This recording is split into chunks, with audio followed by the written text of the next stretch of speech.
ঠিক আছে। ওকে, তো আমরা লাস্ট ক্লাসে যেটা দেখেছিলাম যে লাস্ট ক্লাসে আমরা ডিনায়াল অফ সার্ভিস অব্দি কভার করেছি। আজকে আমরা এই ফান্ডামেন্টালস মানে ইনফরমেশন সিকিউরিটি টার্মিনোলজি সেকশনে আমরা তিনটে জিনিস আরো দেখবো। একটা হচ্ছে রিমোট কোড এক্সিকিউশন বা যেটাকে আরসিই বলে অ্যাব্রিভিয়েশনে, একটা হচ্ছে ক্রিপ্টোগ্রাফি, আর একটা ভিপিএন। এই তিনটে কুইকলি কভার করার পরে আজকের মেইন পয়েন্ট অফ ডিসকাশন হবে হচ্ছে এইচটিটিপি ট্রাফিক। তো রিমোট কোড এক্সিকিউশনে কেউ আসছে? হ্যাঁ।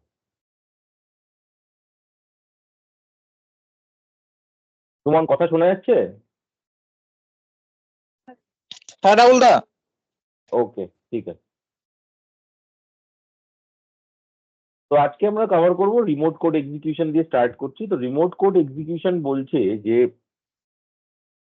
ধরো একটা কম্পিউটার আছে, যে কম্পিউটারের মধ্যে একটা কোনো পার্টিকুলার কোড বা একটা কোনো পার্টিকুলার কমান্ড চালানো যায়। সে ফর এক্সাম্পল আমার এই উইন্ডোজে যদি তোমরা দেখো, এখন যদি আমি এই কন্ট্রোল রানে গিয়ে যদি কন্ট্রোল টাইপ করি, তাহলে আমার কন্ট্রোল প্যানেল খুলে যাবে। তো এই যে পার্টিকুলার আমি একটা গ্রাফিক্যাল ইউজার ইন্টারফেস থেকে একটা জিনিস সিলেক্ট করছি শর্টকাট দিয়ে, তারপরে সেখানে একটা কমান্ড টাইপ করছি, এই জিনিসটা তো একটা পাওয়ারশেল স্ক্রিপ্ট বা একটা ব্যাশ স্ক্রিপ্ট দিয়েও করা যায়। একটা কোনো কমান্ড আমি ইভোক করলাম, সেটা দিয়ে আমার একটা পার্টিকুলার কোনো উইন্ডো খুললো বা কোনো দাদা পার্টিকুলার ডেটা। হ্যাঁ, বলো। দাদা বলছি তুমি কি স্ক্রিন শেয়ার করেছো? কারণ দেখা যাচ্ছে না এখানে। আচ্ছা, ও দেখতে পাচ্ছ না? ওকে, দাঁড়া।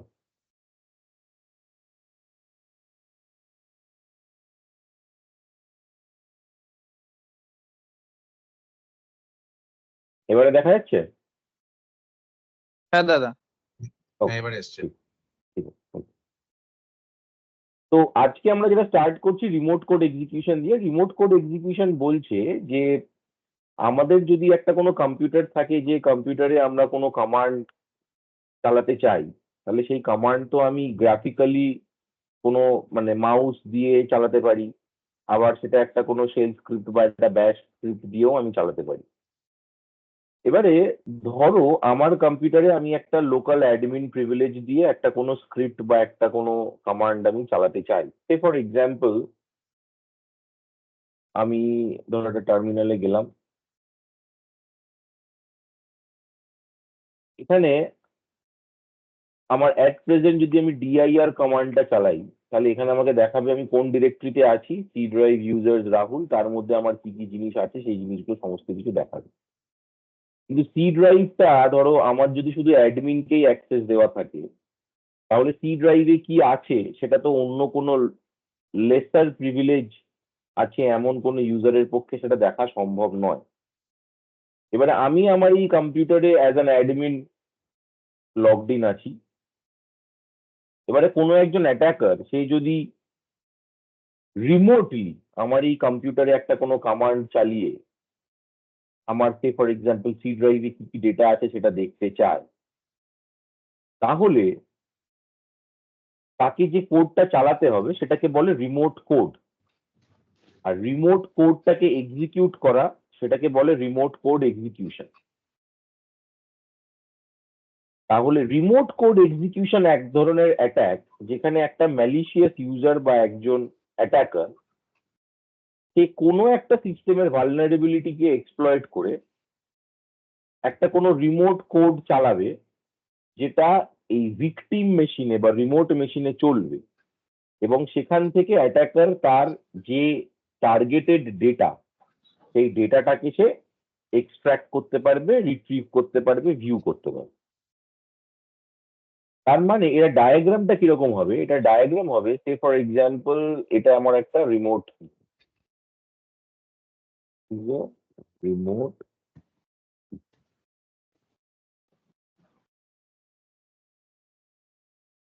ধরে নাও এখানে কিছু there are some vulnerability that may allow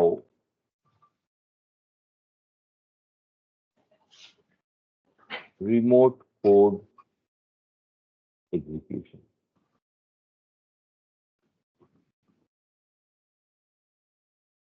তার মানে কি দাঁড়াচ্ছে? তার মানে দাঁড়াচ্ছে যে আমার একটা কোনো সিস্টেম আছে, সেটা একটা উইন্ডোজ সিস্টেম হতে পারে, ম্যাকবুক হতে পারে, যে কোনো একটা সিস্টেম হতে পারে, এবং সেই সিস্টেমে আমার কোনো পার্টিকুলার রিজনে হতে পারে আমার অপারেটিং সিস্টেমটা আউটডেটেড, হতে পারে আমার কোনো একটা ম্যালিশিয়াস সফটওয়্যার বা একটা কোনো উইক সফটওয়্যার ইনস্টল করা আছে, যে সফটওয়্যারের জন্য কিছু আননোন পোর্টস বা কিছু নোন পোর্টস ওপেন হয়ে যাচ্ছে, এবং সেই পোর্ট গুলো বেসিক্যালি ভালনারেবল পোর্ট। তাহলে কি হয়, একটা অ্যাটাকার, সে যদি এইখানে একটা অ্যাটাকার পিসি থাকে ধরো,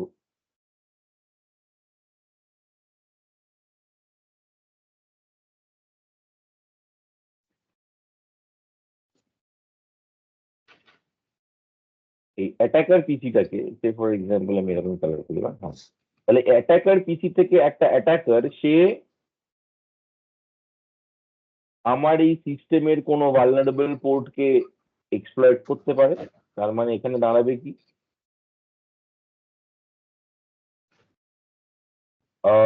malicious user or attacker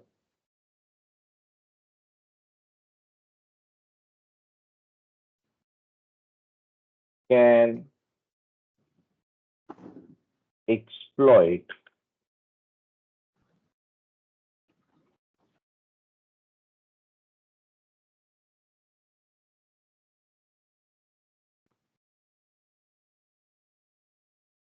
the existing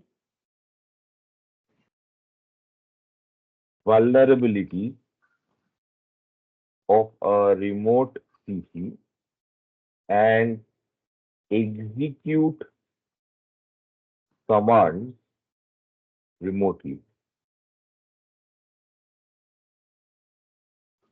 This form of an attack is known as remote code execution attack, or RCE.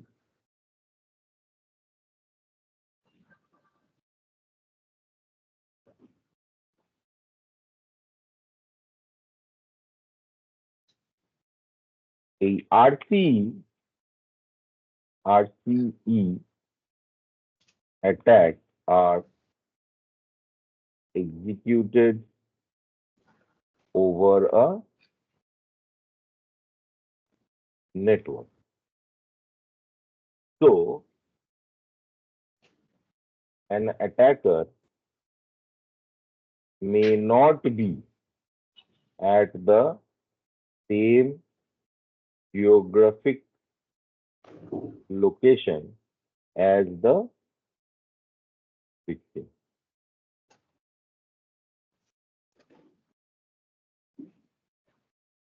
এটা প্র্যাকটিক্যালি আমরা পরে দেখব। আপাতত জাস্ট এইটুকু জেনে রাখো যে what is a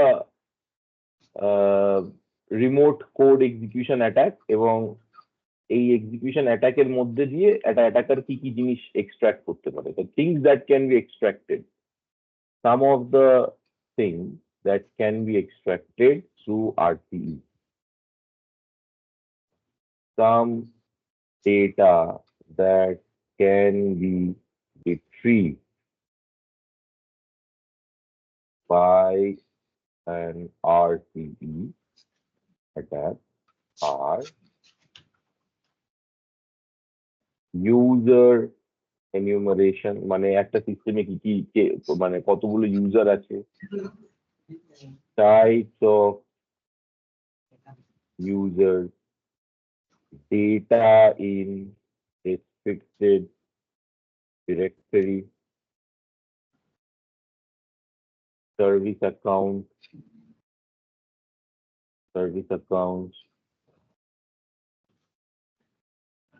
list of installed software, and many more.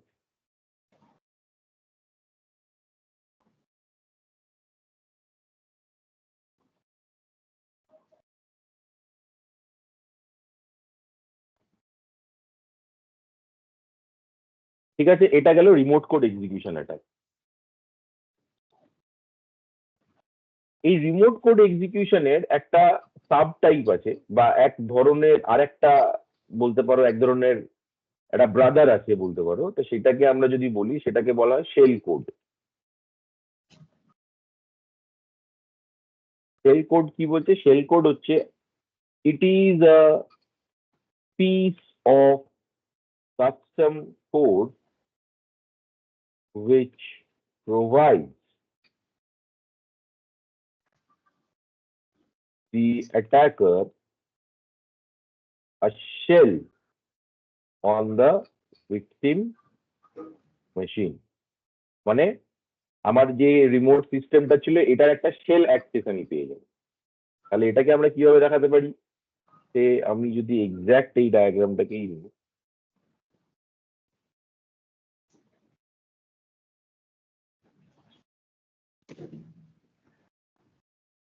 তাহলে এখানে এখানে কি হচ্ছে, attacker PC runs a custom code through RCE. So the attacker runs a custom code through RCE attack, and on successful execution of the custom code, the attacker will gain a shell access to the victim machine. Shell access means terminal access. ঠিক আছে, উইন্ডোজে যেরকম আমরা terminal খুলি বা Linux সিস্টেমে shell খুলি, সেই ধরনের একটা ব্যাপার। শেল কোডটাকে কেন আলাদা করে নাম দেওয়া হয়েছে, তার কারণ হচ্ছে এটা স্পেসিফিক্যালি তোমাকে একটা শেল অ্যাক্সেস দেবে, কিন্তু এটার জন্য এটাও কিন্তু form of remote code execution.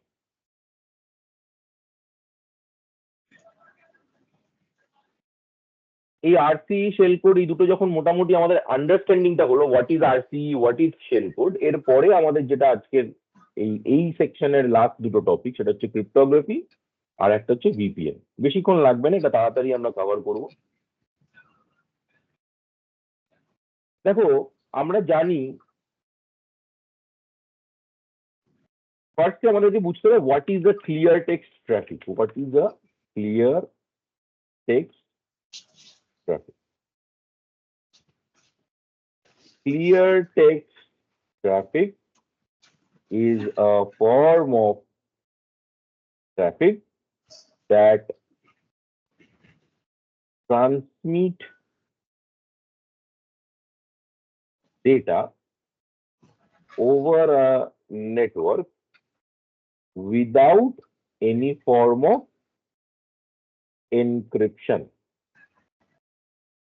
কোন রকম এনক্রিপশন না থাকা মানে যে যদি আমার কোনো অ্যাটাকার এই ট্রাফিকটাকে সামহাও ইন্টারসেপ্ট করে, তাহলে কিন্তু সে আমার এই যে ট্রাফিকটা আমরা নেটওয়ার্ক মানে one computer to one computer বা ওভার দ্য নেটওয়ার্ক ট্রাভেল করছি, সেই নেটওয়ার্কটা কিন্তু সে দেখতে পারে। তাহলে ধরো যদি ব্যাপারটাকে এরকম ভাবে আমরা দেখি,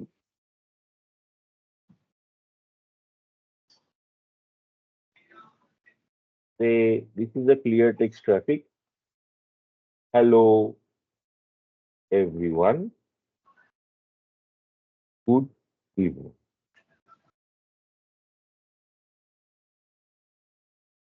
এটা যদি আমার ক্লিয়ার টেক্সট ট্রাফিক হয়,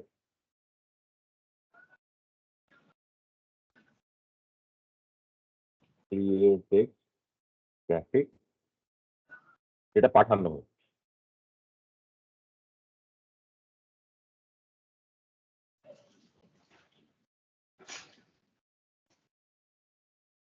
now attacker eavesdropping.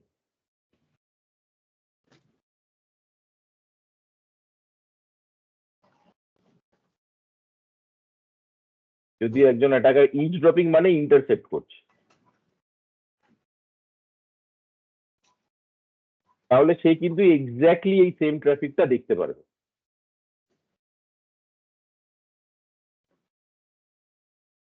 ঠিক আছে, তাহলে এই ট্রাফিকটা যখন একটা কম্পিউটার থেকে আরেকটা কম্পিউটারে যাচ্ছে, সেটা যখন একটা অ্যাটাকার ইভড্রপ করে, সে যখন এক্স্যাক্টলি এই সেম ট্রাফিকটাই যদি দেখতে পায়, তার মানে আমার ডেটার কোনো প্রোটেকশন নেই, কোনো সিকিউরিটি নেই।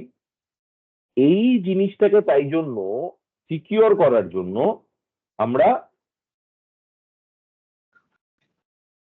ক্রিপ্টোগ্রাফি, ফার্স্টে এনক্রিপশন কি, এনক্রিপশন মানে হচ্ছে একটা ডেটাকে আমি এনক্রিপ্ট করে এনকোড করছি এমন ভাবে যেটা শুধু আমি যারা চাই, মানে আমি চাই যাদেরকে চাইবো যারা দেখতে পাক, তাদের ছাড়া আর কেউ সেই ডেটাটাকে দেখতে পারবে না, পড়তে পারবে না। এই কারণে আমরা ক্রিপ্টোগ্রাফি প্রোটোকলস বা এনক্রিপশন প্রোটোকলস ব্যবহার করি। তাহলে এখানে একটা জিনিস বুঝতে হবে যে কেন এই যে মেসেজটা যদি দেখেও নেয়, শুধু কি সেইটুকুই ডেঞ্জার নাকি আরো কিছু করতে পারে? তাহলে সেখানে এটা মনে রাখতে হবে যে একটা attacker, in case of clear text data, in case of clear text data, an attacker can intercept, eavesdrop, and also tamper the data. So clear text protocols should never be used to transmit critical or private information.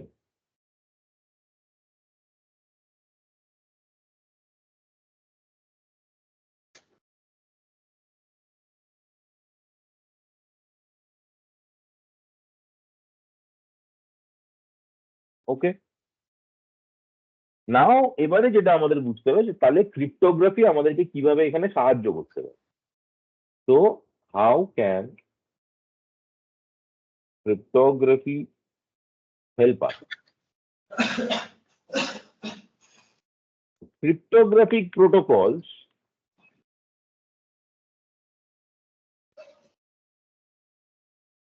encrypt the information that is being transmitted across a network. This provides security to the communication.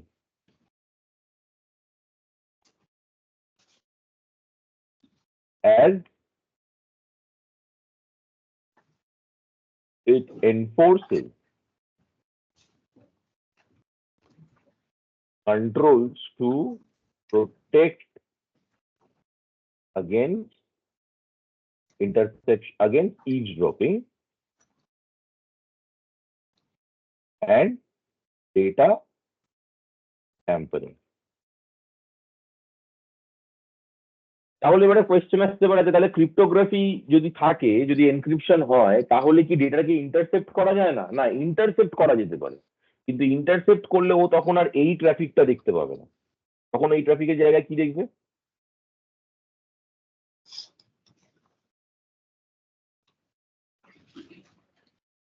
Clear text traffic. এটা হচ্ছে attacker ইভড্রপিং, যেটা দেখতে পাচ্ছে। এবারে এখানে আর একটা layer চলে আসছে, এটা হচ্ছে encrypted traffic, encryption.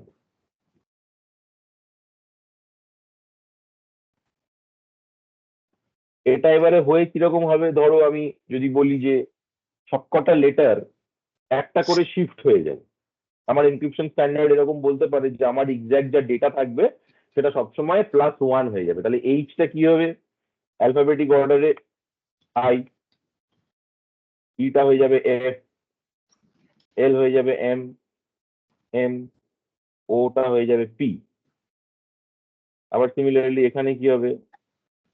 F, W, F, S, Z, P, O, এবার স্পেশাল ক্যারেক্টার্স এর মধ্যে ধরো এটার পরে এই কমার পরে সে ফর এক্সাম্পল এটা হয়ে যাবে, এটা H T T F W F O K O H R এক্সক্লেমেশনের পরে ধরো এবারে দেখো এটা যদি আমার এনক্রিপ্টেড ট্রাফিক হয় তাহলে এই ট্রাফিকটা যদি কেউ ইন্টারসেপ্ট করে তাহলে সে কি আর এটা দেখতে পারবে? এটা দেখতে পারবে না। সে তখন কি দেখবে? অ্যাটাকার যে ইভড্রপ করছে সে তখন এই ট্রাফিকটা দেখতে পাবে। এবং এটা আমরা দেখেই বুঝতে পারছি যে এটা এই জিনিসটার অ্যাকচুয়ালি কোনো মানে আমরা এই মুহূর্তে বুঝতে পারছি না। তাহলে এই জিনিসটার মানে কি করে বুঝবে? যদি এই অ্যাটাকার এটা জানতে পেরে যায় সামহাও যে এনক্রিপশনটা কি মেথডে হয়েছে। আমি যখন এখানে বলছি +1 মানে যে কটা ক্যারেক্টার আছে ঠিক তার পরের ক্যারেক্টার দিয়ে সেগুলোকে রিপ্লেস করা হচ্ছে, এটা যদি ও জানতে পেরে যায় তাহলে কিন্তু ও এটা রিকনস্ট্রাক্ট করতে পারবে। ও এটাকে -1 করে দেবে, শিফট করে দেবে একটা করে ধাপ আগে, তাহলে আবার এই এক্সাক্ট ট্রাফিকটা রিকনস্ট্রাক্টেড হবে। কিন্তু এই মুহূর্তে সে যখন জানে না, তার মানে দিস ইজ জিবারিশ ডেটা।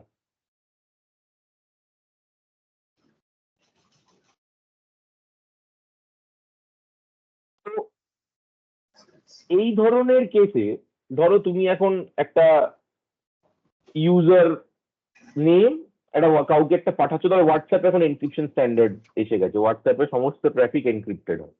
তার মানে কি, ধরো আমি কাউকে যদি একটা ইউজার নেম আর একটা পাসওয়ার্ড পাঠাই তাহলে সেই ট্রাফিকটা কিন্তু যদি কেউ ইন্টারসেপ্ট করেও নেয়, আমার ওই ট্রাফিকটাকে যদি ইন্টারসেপ্ট করে, ফোনটা যদি হাতে পেয়ে যায় তাহলে আলাদা ব্যাপার, তাহলে সেটা দেখতে পাবে। কিন্তু ট্রাফিকটাকে যদি কেউ ওয়্যার শার্ক বা অন্য কোনো ভাবে যদি কোনো মিররিং পোর্ট দিয়ে ইন্টারসেপ্ট করে তাহলে সে কিন্তু ইউজার নেম পাসওয়ার্ডটা ওখান থেকে কিছু বুঝতে পারবে না। এবারে এটার পরে যেটা আসছে সেটা হচ্ছে, ধরো আমি তো বললাম যে ঠিক আছে আমার কিছু ডেটা, সমস্ত ক্ষেত্রে তো একটা ডেটাকে যখন আমি পাঠাচ্ছি কোথাও, ধরো যারা ধরো অনেক ট্রিলিয়নস অফ ডেটা নিয়ে যারা কাজ করে, বড় বড় লাইনের কোড, ধরো 10,000 15,000 20,000 লাইনের কোড লিখছে, তাহলে সেই কোডটাকে তো সবসময় আমি যখন একটা জায়গা থেকে আরেকটা জায়গায় কপি করছি বা মেল করছি তখন তো সেখানে আমার সমস্ত ক্ষেত্রে মেল না, ধরো আমি একটা রিমোট ডেস্কটপ করলাম, করে সেখান থেকে একটা জায়গা থেকে আরেকটা জায়গায় কপি করলাম। এই জিনিসগুলো তো সবসময় সমস্ত ক্ষেত্রে যে এনক্রিপশন করা যাবে তা তো পসিবল নয়, কারণ আমি রেগুলার বেসিসে আমার একটা ডেটা এক জায়গায় স্টোর হলো, আমি সেটাকে এনক্রিপ্ট করলাম। কিন্তু ইন ট্রানজিট ডেটাকে যদি আমি সবসময় এনক্রিপ্ট করতে চাই তাহলে সেখানে অনেক সময় কি হয়, একটা স্লোনেস চলে আসে। তাহলে এটার জন্য বুঝতে হবে যে what if I need to transfer data in clear text,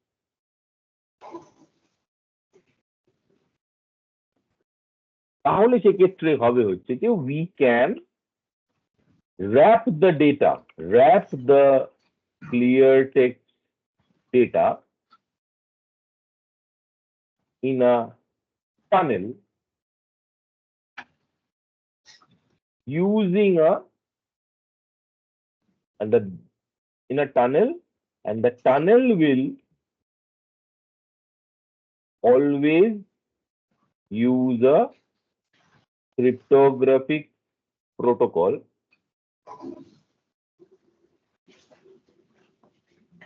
This will provide an encrypted code to the clear text data that is being transmitted. This tunnel is known as a virtual private network or VPN.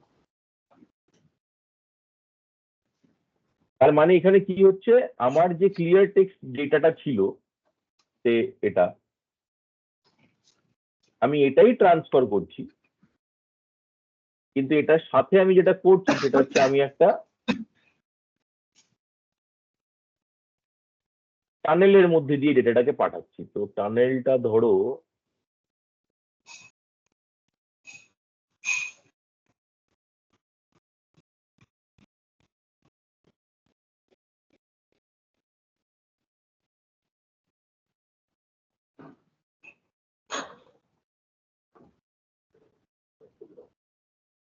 এরকম ধরো একটা tunnel আছে।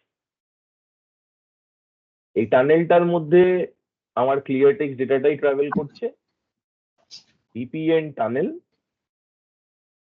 VPN tunnel, আর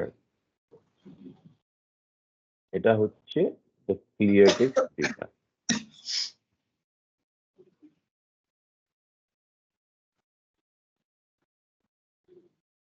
এবারে বুঝতে পারছো যে এইখানে যদি এই টানেলের ওপরেও যদি কেউ একটা কোনো অ্যাটাকার বসে থাকে, ইন্টারসেপ্ট করার চেষ্টা করে, তাহলেও কিন্তু তারা এই ইন্টারসেপশনটা করতে পারবে না। তার কারণ এই টানেলটা ওদেরকে একটা ক্রিপ্টোগ্রাফিক প্রোটেকশন দিচ্ছে।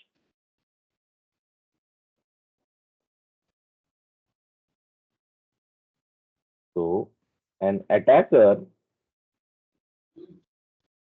sitting outside the VPN tunnel will never be able to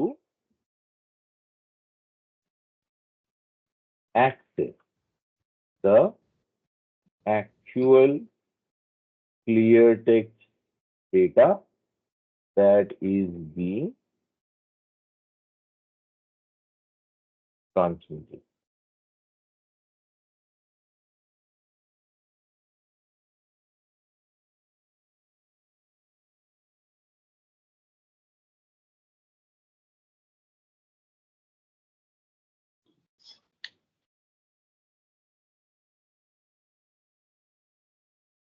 এটা হচ্ছে ভিপিএন। এবারে ভিপিএন কি করে? ভিপিএন বলছে যে how does a VPN work, how does a VPN work. So VPN uses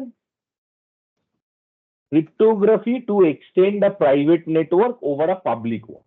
মানে একটা পাবলিক নেটওয়ার্কের মধ্যে দিয়ে, ধরো আমি আমার কম্পিউটার থেকে যদি সুমনের কম্পিউটারে কোনো ডেটা ট্রান্সফার করতে চাই, তাহলে এটা কিভাবে যাবে? এটা ওভার আমার যে হোম ওয়াইফাই, সেখান থেকে একটা কোনো মেন ট্রান্সমিশন হাব, সেখান থেকে আর একটা ট্রান্সমিশন হাব, এরকম মাল্টিপল হপের পরে গিয়ে আলটিমেটলি সুমনের কম্পিউটারে ওটা পৌঁছাবে।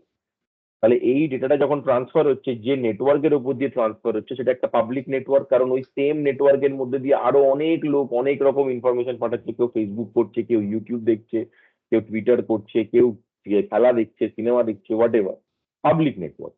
তাহলে পাবলিক নেটওয়ার্কের ওপরে আমার আর আমার টার্গেটের মধ্যে একটা প্রাইভেট নেটওয়ার্ক এস্টাবলিশ করছে, এইটা হচ্ছে একটা ভিপিএন এর কাজ। তাহলে VPN will use a cryptography to extend a private network over a public network.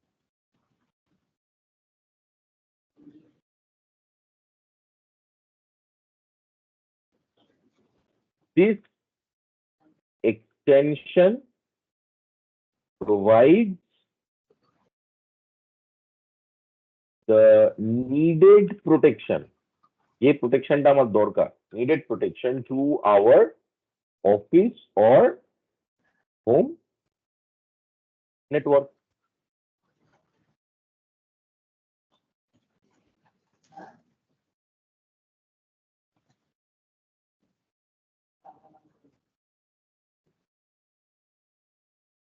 এবারে আমাদের এই ওভারঅল যে ইনফরমেশন সিকিউরিটি টার্মিনোলজিস, এই টার্মিনোলজিস গুলো যখন আমরা বুঝে গেলাম, এই ফাইলটা কমপ্লিট হয়ে গেল। ঠিক আছে, এটা আমি আপডেটেড এই ফাইলটা তোমাদেরকে আবার পাঠিয়ে দেবো। এবারে আমাদের যেটা করতে হবে সেটা হচ্ছে, আমরা এর পরে আজকে যেটা স্টার্ট করব সেটা হচ্ছে একটা discussion and understanding of web application. এবারে ওয়েব অ্যাপ্লিকেশনের মধ্যে আমাদের প্রাইমারিলি কি কি ধরনের প্রোটোকল থাকে সেগুলো আমরা সবাই জানি। তো তার মধ্যে প্রাইমারিলি মানে যে কোনো ওয়েব অ্যাপ্লিকেশনে যে কোডটা সবসময় ইউজ হয় বা যে প্রোটোকলটা সবসময় ইউজ হয় সেটাকে বলা হয় এইচটিটিপি প্রোটোকল। এটা তোমরা নিশ্চয়ই সবাই এতদিনে ডেফিনেটলি জেনে গেছো, এতদিন ধরে তোমরা কাজ করছো, তোমরা জানো যে হোয়াট ইজ এইচটিটিপি এবং এইচটিটিপি ওয়েব অ্যাপ্লিকেশনের সাথে কতটা ইম্পর্টেন্ট। কারণ মেন যে ভিজুয়ালাইজেশনের যে কোডটা, সেটা আমরা বেসিক যে কোডটা, সেই কোডটা কিন্তু এইচটিটিপি তে লেখা হতো। ইদানিং এখন অনেক নতুন নতুন প্রোটোকল এসে গেছে, যে প্রোটোকল গুলো এখন এইচটিটিপি কেই ইউজ করে, কিন্তু আরো অ্যাডিশনাল ভিজুয়ালাইজেশন দিতে পারে, যেমন জেসন, জাভাস্ক্রিপ্ট, তার সাথে খুব ক্লোজলি ইন্টিগ্রেটেড হচ্ছে পিএইচপি, এইচটিএমএল যেটা ছিল এইচটিএমএল। এগুলো হচ্ছে ওয়েব অ্যাপ্লিকেশনের বিভিন্ন কোড, যে কোড গুলো দিয়ে আমরা ওয়েব অ্যাপ্লিকেশন ডেভেলপ করতে পারি, এবং সেগুলো সমস্ত কিছু রেসপন্সটা কিন্তু এইচটিটিপি বেসিক্স এর উপরেই চলে। এইচটিটিপি প্রোটোকল, এইচটিটিপির ফুল ফর্ম এখানে কতজন বলতে পারবে? কেউ বলতে পারবে? যদি কেউ বলতে পারো তাহলে হাত তোলো। Full form of HTTP. আচ্ছা, নীলিমা বলো। Hypertext Transfer Protocol. হ্যাঁ, ভেরি গুড। এইচটিটিপি হচ্ছে হাইপার টেক্সট ট্রান্সফার প্রোটোকল।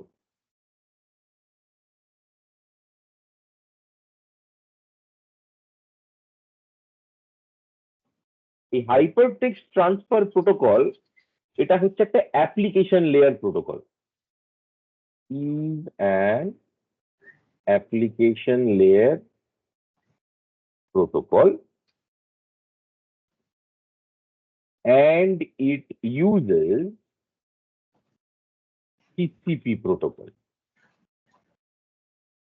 তার মানে এটা ইউডিপি নয়, এইচটিটিপি ইজ TCP/8, পোর্ট হচ্ছে TCP/8।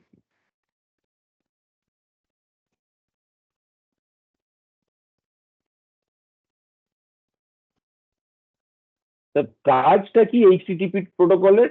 It is a client server protocol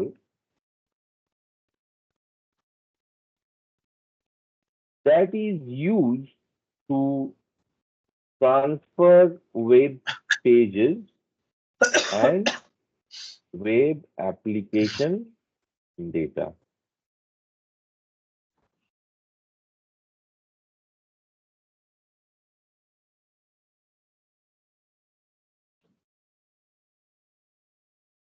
এটার মানে, একটা ক্লায়েন্ট সার্ভার প্রোটোকলের মানে হচ্ছে যে there is a this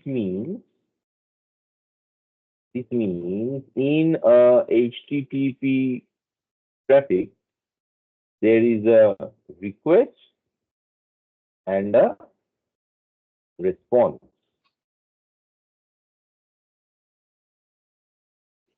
আমাদের known implementation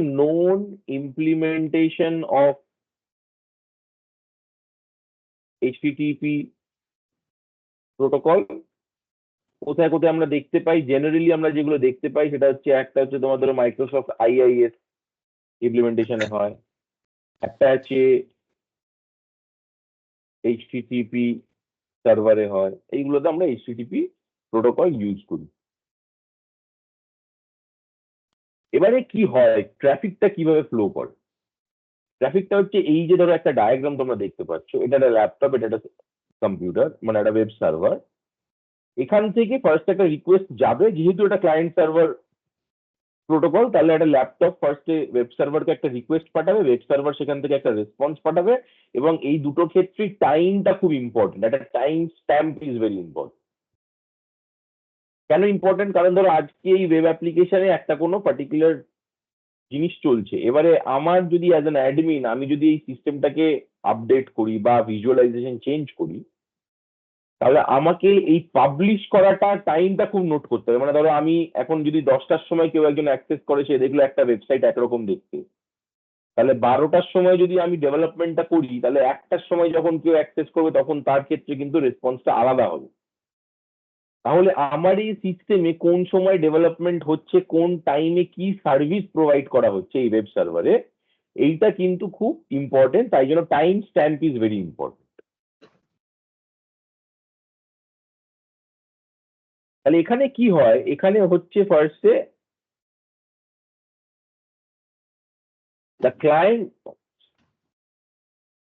the client will first send a request to the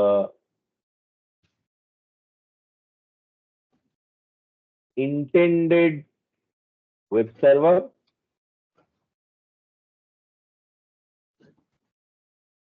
The web server will then respond to the incoming request if that is found to be legitimate. চন্দন, ওই যে কড়াইটার হাতাটা আছে না, ওটা কিন্তু ওটা ধোয়া নেই কিন্তু। হাতা চামচটা যখন মার করাবি, মার করে যাবে দেখ, মানে বন্ধ কখন এসছিস, মানে উঠে পড়ে যাবে দেখ, কখন ভাত বসেছিস, মানে দেখ উঠে পড়ে যাবে। এটা কে?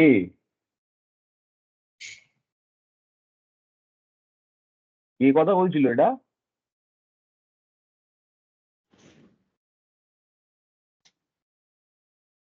ও, এটা দুই গোবিন্দ।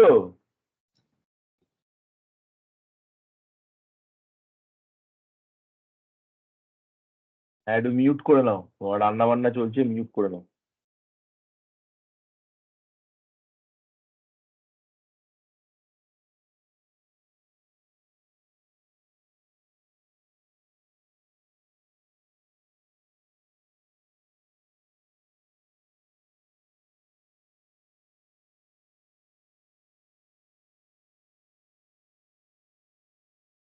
আচ্ছা, তো তাহলে এই যে রিকোয়েস্ট রেসপন্সটা নিয়ে আমরা কথা বললাম, ক্লায়েন্ট তাহলে কি পাঠায়? ক্লায়েন্ট পাঠায় request and the server will send response. So client sends request, server sends response. এইটা কিভাবে হয়? এটা হচ্ছে তিনটে প্যাকেট কাজ করে। একটাতে সিন প্যাকেট, একটাতে সিন্যাক প্যাকেট, আর এটা হচ্ছে অ্যাকনলেজমেন্ট প্যাকেট। তাহলে এইখানে যদি তুমি এই ডায়াগ্রামটা তোমরা দেখো, তাহলে দেখো ফার্স্টে ক্লায়েন্ট আছে, সার্ভার আছে। ক্লায়েন্ট কি করছে? ফার্স্ট একটা সিন প্যাকেট পাঠাচ্ছে সার্ভারকে। সার্ভার তখন এই প্যাকেটটা পাওয়ার পরে সিন প্যাকেট মানে হচ্ছে সিঙ্ক্রোনাইজেশন হচ্ছে আগে, ঠিক আছে? এইভাবে মনে রাখবে, সিঙ্ক্রোনাইজেশন হচ্ছে, তার জন্য সিন প্যাকেট পাঠায়। প্রথমে ক্লায়েন্ট সার্ভারকে বলছে, ভাই তোমার ওয়েব পেজে আমার একটা কপি লাগবে, আমি এটা আমার সিস্টেমে দেখতে চাই। তো ওয়েব সার্ভার ফার্স্ট ওই সিন প্যাকেটটাকে ইনভেস্টিগেট করে যদি দেখে যে হ্যাঁ সিন প্যাকেটটা ঠিক আছে, লেজিটিমেট প্যাকেট, তাহলে ও অ্যাকনলেজমেন্ট পাঠাবে ইমিডিয়েটলি ক্লায়েন্টকে যে হ্যাঁ ঠিক আছে, তোমার রিকোয়েস্ট আমি পেয়েছি, আমি তোমার রেসপন্সটা তোমাকে পাঠাচ্ছি। এই অ্যাকনলেজমেন্ট পাওয়ার পর ও অ্যাকচুয়াল রেসপন্সটা পাঠায়। তাহলে সিন প্যাকেট, তারপরে সিনের অ্যাকনলেজমেন্ট প্যাকেট, তারপরে ক্লায়েন্ট অ্যাকনলেজ বলছে হ্যাঁ ঠিক আছে, আমি তোমার সিন প্যাকেটটা পেয়েছি, এবারে তুমি রেসপন্সটা পাঠাও, তখনও রেসপন্সটা পাঠালো। তাহলে তিনটে প্যাকেট বেসিক্যালি এখানে খুব ইম্পর্টেন্ট। একটা হচ্ছে সিন প্যাকেট, তারপর হচ্ছে সিন্যাক প্যাকেট, আর তারপরে হচ্ছে অ্যাকনলেজমেন্ট প্যাকেট। তাহলে এটাকে কিভাবে মনে রাখবো আমরা? সিন সিন্যাক এক, এই যে এইভাবে লেখা আছে ওই জন্য সিন সিন্যাক এক, অ্যান্ডটা সরিয়ে দিচ্ছি, তোমাদের এটা মনে রাখতে সুবিধা হবে। আর লজিকটা কি? লজিকটা হচ্ছে এরকম,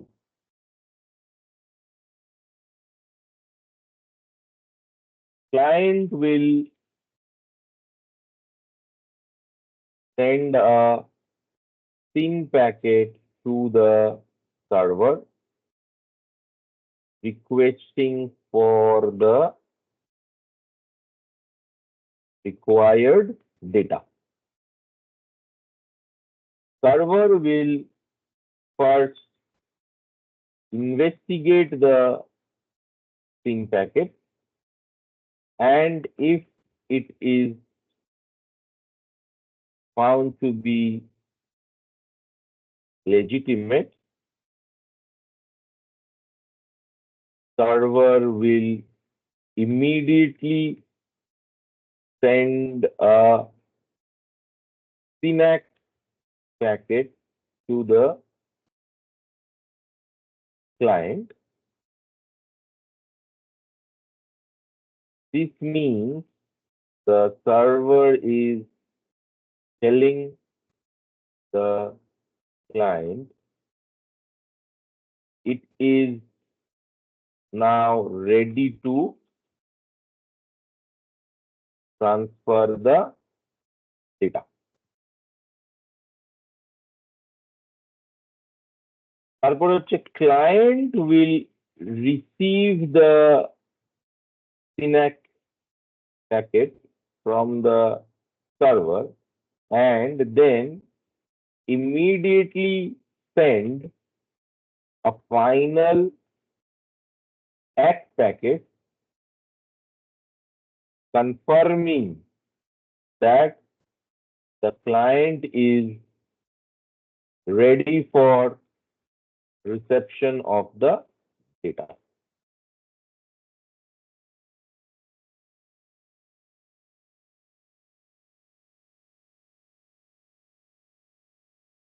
এখানে এটা কি কি কি আমাদের মনে রাখতে হবে, সিনটাকে আমরা মনে রাখবো অ্যাজ আ সিনক্রোনাইজেশন প্যাকেট। সিনকে can be remembered as synchronization.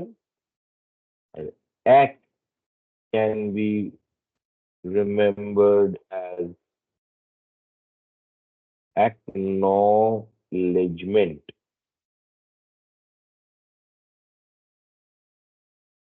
ঠিক আছে, তাহলে এখানে দাঁড়ালো কি যে আমার একটা ফার্স্টে ক্লায়েন্ট সার্ভারকে বলবে সিন প্যাকেট পাঠাবে, আমি এই ডেটাটা চাই, এই ডেটাটা আমাকে দাও। সার্ভার ওই সিন প্যাকেটটাকে ইনভেস্টিগেট করে দেখবে যে ওটা লেজিটিমেট সিন প্যাকেট কিনা, কোনো অ্যাটাকারের কাছ থেকে এলে সেই সিন প্যাকেট দেখে সার্ভার বুঝতে পারবে যে জিবারিশ ডেটা কিনা।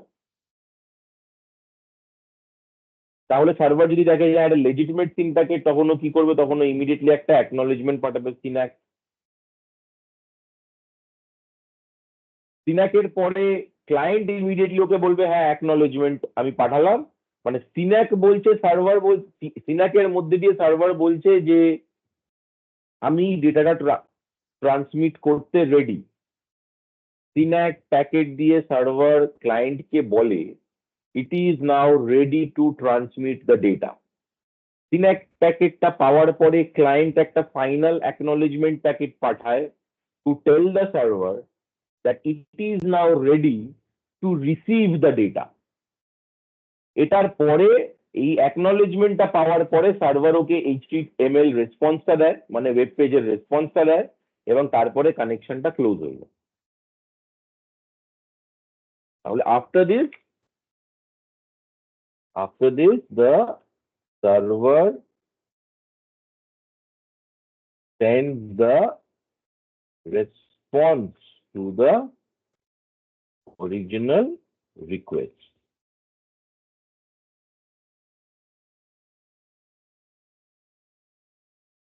এটা কি সবাই বুঝতে পেরেছো? যদি কেউ বুঝতে না পারো তাহলে সেটা বলো। দাদা আরেকবার বলবেন। আচ্ছা ঠিক আছে, ওকে, আরেকবার বলো। হ্যাঁ, ফ্লোটা আরেকবার শুনবো। হ্যাঁ ঠিক আছে। আমার এখানে একটা ক্লায়েন্ট আছে, একটা ওয়েব সার্ভার আছে, ঠিক আছে। একটা ক্লায়েন্ট যখন একটা ওয়েব সার্ভারে যাচ্ছি, ধরো আমি এখন যদি এখানে একটা সে ফর এক্সাম্পল আমার ব্রাউজার ওপেন করলাম, ধরো এখানেই আমি টাইমস অফ ইন্ডিয়ার এখানে কি সাথী ঠোককে কেটা হুঁ বা হোয়াট এভার, ঠিক আছে, আমি ধরো এই পেজটা যখন খুলছি, এই টাইমস অফ ইন্ডিয়ার একটা পেজ আসছে IPL এর একটা কোনো খেলার রেসপন্স। তাহলে যেই মুহূর্তে আমি এই এই জায়গাটাতে ক্লিক করলাম, এইখানে যদি আমি এটাকে কপি লিংক করি, ধরো কপি লিংক করে আমি আপাতত একটা নিজেদের রাফের জন্য এখানে পেস্ট করলাম। তো এইটা হচ্ছে অ্যাকচুয়াল ওয়েব পেজটা যেটাতে আমি যেতে চাইছি। আমি যখন ক্লিক করছি এখানে, তখন কি হচ্ছে, আমার যে ক্লায়েন্ট কম্পিউটার, এই client computer is sending a synchronisation packet to the web server. যে কোনো ডেটা ট্রান্সমিশনের আগে এই 3-way হ্যান্ডশেকটা খুব দরকার। সিন্যাক এক, ঠিক আছে, এটাকে টিসিপি 3-way হ্যান্ডশেকও বলা হয়।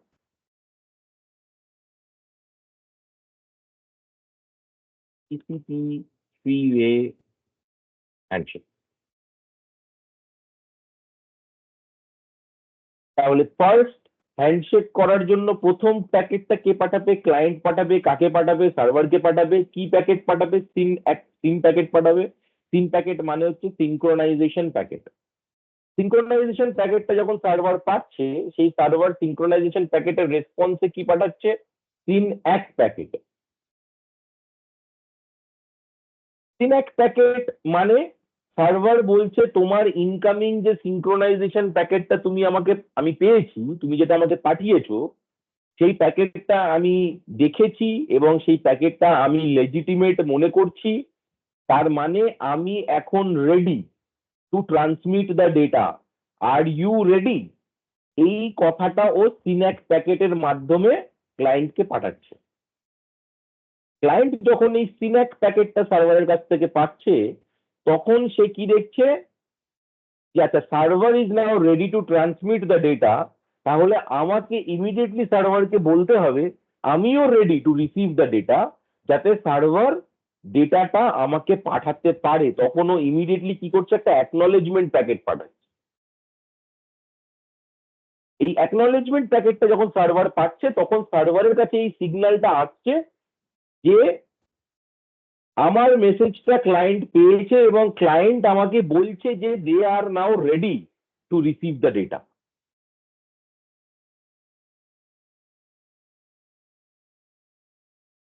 তারপরে ও ওয়েব পেজের যে ইনফরমেশনটা, মানে আমি যখন এখানে ক্লিক করছি, এই ইমিডিয়েটলি ক্লিক করলেই এটা একটা সিন প্যাকেট যাচ্ছে, সার্ভার আমাকে একটা সিন এক প্যাকেট পাঠাচ্ছে, আমার ক্লায়েন্ট একটা অ্যাকনলেজমেন্ট প্যাকেট পাঠাচ্ছে, এবং তারপরে এই পেজটা পপুলেট হচ্ছে আমার সিস্টেমে।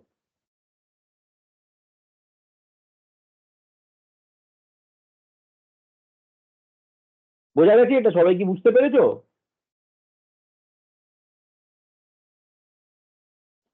হ্যাঁ দাদা, নীলিমা, বলছি, হ্যাঁ হ্যাঁ বলছি দাদা, এটা ওই কিছুটা উইন্ডোয়িং প্রসেসের মতন না? ওটা হ্যাঁ 2 ওয়ে 3 ওয়ে এরকম হ্যাঁ কিছু। হ্যাঁ হ্যাঁ হ্যাঁ হ্যাঁ, রাইট। আর কারোর কোনো কোয়েশ্চেন আছে? বুঝতে পেরেছো সবাই? যদি বুঝতে পেরে থাকো তাহলে একটু হাত তুলে একটু কনফার্ম করো। দই গোবিন্দ, তুমি হাতটা নামিয়ে নাও।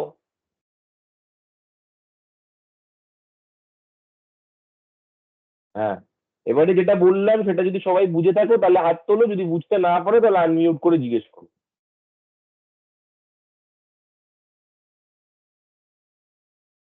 ইন্দ্র বুঝতে পেরেছে। সুমন বোঝা গেছে? দই গোবিন্দ বুঝতে পেরেছে। নীলিমা বুঝতে পেরেছে। সুমন বোঝা গেছে?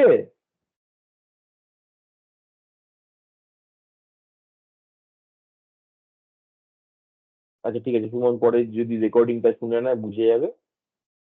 It's fine. ঠিক আছে, তাহলে আমাদের এখানে একটা আন্ডারস্ট্যান্ডিং বোঝা গেল যে টিসিপি 3-ওয়ে হ্যান্ডশেক কিভাবে হয়। এবারে এইচটিটিপি মেসেজের ফরম্যাট কি হয় সেইটা আমাদেরকে বুঝতে হবে। তাহলে এইচটিটিপি মেসেজের ফরম্যাট বোঝার জন্য আমাদের যেটা আগে বুঝতে হবে যে এখানে কি ধরনের সিনট্যাক্স ইউজ হয়।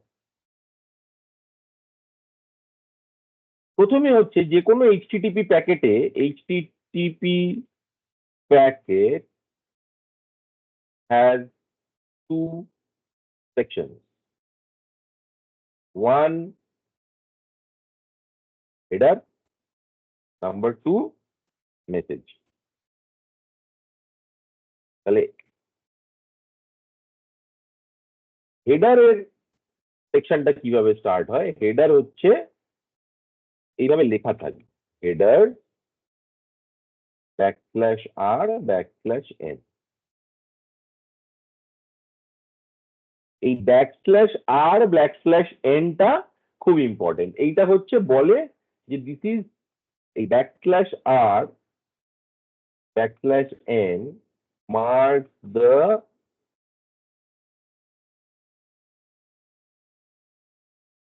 beginning of a content। আর মেসেজ বডিটা কিভাবে থাকবে? মেসেজ বডিটাও একই রকম থাকবে।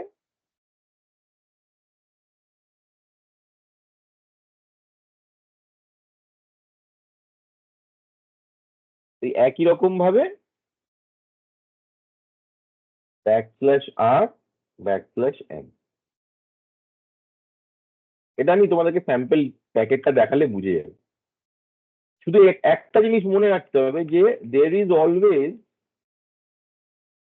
there is always a blank space between HTTP header and the actual message body। এই ব্ল্যাঙ্ক স্পেস দিয়েই আমরা বুঝতে পারি যে কোনটা হেডার আর কোনটা মেসেজ বডি।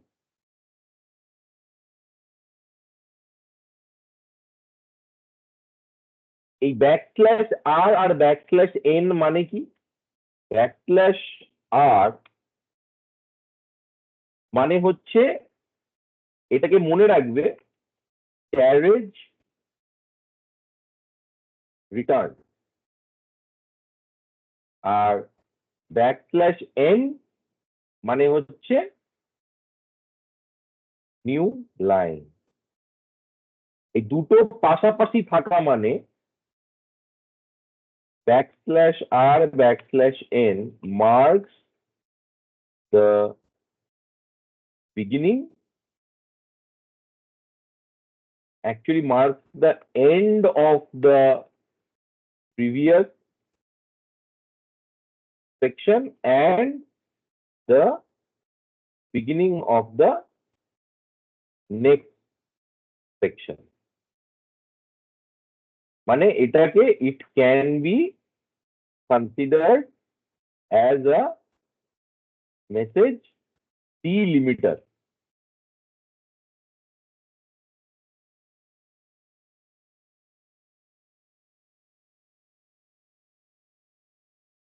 তাহলে আমরা কি বললাম? একটা HTTP প্যাকেটের দুটো সেকশন থাকে, একটা হচ্ছে হেডার আর একটা হচ্ছে মেসেজ বডি। হেডার কিভাবে থাকবে? হেডার থাকবে হচ্ছে হেডার /r/n মানে হচ্ছে যে হেডার সেকশনটা কমপ্লিট হয়ে গেল, /r/n মানে নতুন সেকশনটা স্টার্ট হবে। আবার সিমিলারলি নতুন সেকশন মানে তার আগে একটা ব্ল্যাঙ্ক স্পেস থাকবে, তারপরে মেসেজ বডি আসবে, এবং মেসেজ বডিটা যখন শেষ হবে তখন আবার একটা /r/n থাকবে। এবং এই RN এর মানে হচ্ছে, আর মানে হচ্ছে ক্যারেজ রিটার্ন। ক্যারেজ রিটার্ন মানে তোমার কিবোর্ডে যখন তুমি এন্টার মারো তখন কি একটা পরের লাইনে যায়, তার মানে আগের লাইনটা টার্মিনেট হবে এবং একটা নতুন লাইন স্টার্ট হলো। এইটাই HTML কোডের ক্ষেত্রে এই জিনিসটাকে আমরা ডিনোট করি /r/n দিয়ে।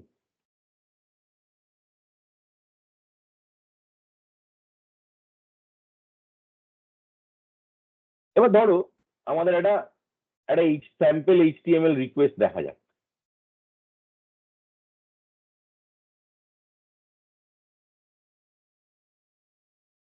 এই HTML রিকোয়েস্ট কি বলছে? এটা বেসিক্যালি যেটা বলছে সেটা হচ্ছে যে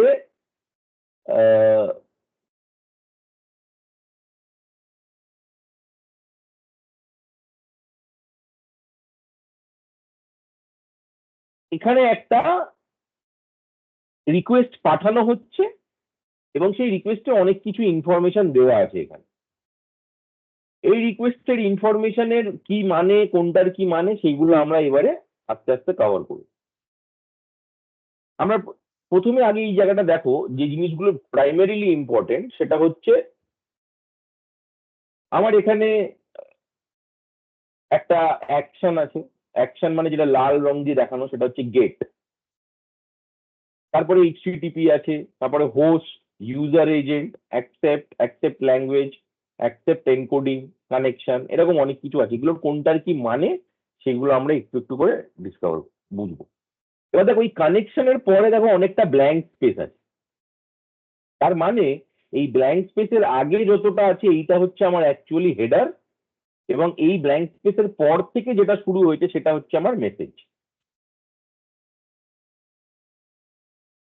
প্রথমে যেটা বুঝবো সেটা হচ্ছে এই গেট মানেটা কি। গেট হচ্ছে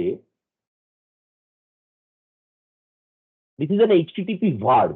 ভার্ব মানে আমরা বাংলায় জানি যে কিছু একটা করা, তাই তো। আমি খেলছি, দ্য বয় ইজ প্লেইং, মানে প্লেইংটা হচ্ছে একটা verb. I want to play, প্লেটা একটা ভার্ব, আমি কিছু একটা করতে চাইছি।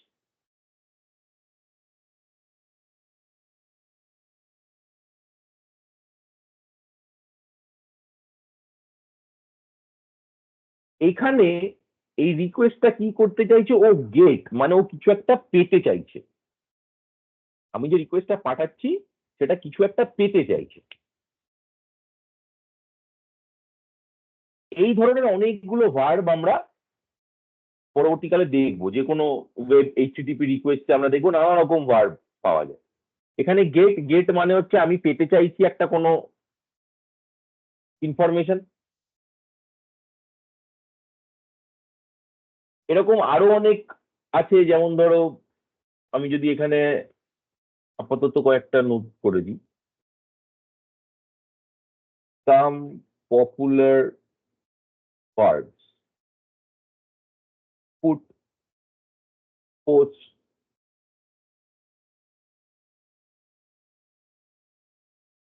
ড্রপ, এরকম আরো অনেক কিছু আছে।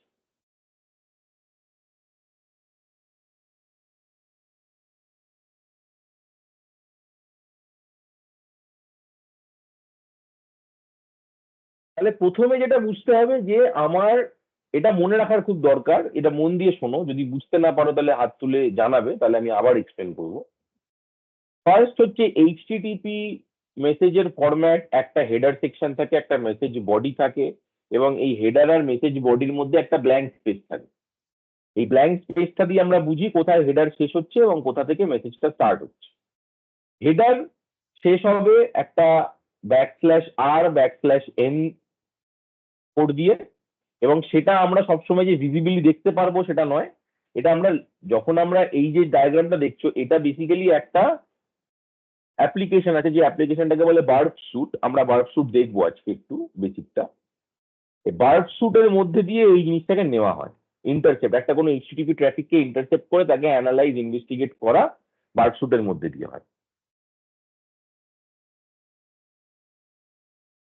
এই বার্ব স্যুট দিয়ে যখন আমরা দেখছি, যখন একটা গ্রাফিক্যালি দেখছি, তখন আমরা কিন্তু \r\n এইভাবে দেখতে পারি না।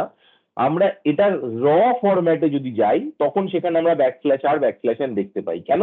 কারণ \r\n এগুলো হচ্ছে HTML কোডের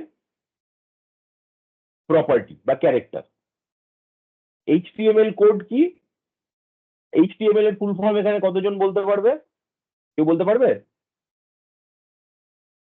হাত তোলো যদি কেউ বলতে পারো। হ্যাঁ বলো গোবিন্দ, HTML এর full form. Hypertext markup language. Very good, ঠিক আছে। HTML মানে হচ্ছে হাইপারটেক্সট মার্কআপ ল্যাঙ্গুয়েজ, এবং HTML দিয়ে আমরা ওয়েবসাইট লিখি, এবং সেই ওয়েবসাইটটাকে আরো অ্যাডিশনাল ভিজুয়ালাইজেশন দেওয়ার জন্য CSS স্ক্রিপ্ট ইউজ হয়, জাভা স্ক্রিপ্ট ইউজ হয়, আরো অনেক রকমের জিনিসপত্র ইউজ হয়। Node.js বলে এক ধরনের নতুন টেকনোলজি বেশ কয়েক বছর হয়েছে এসছে, সেগুলো ইউজ হয়। এরকম অনেক কিছু ইউজ হয়।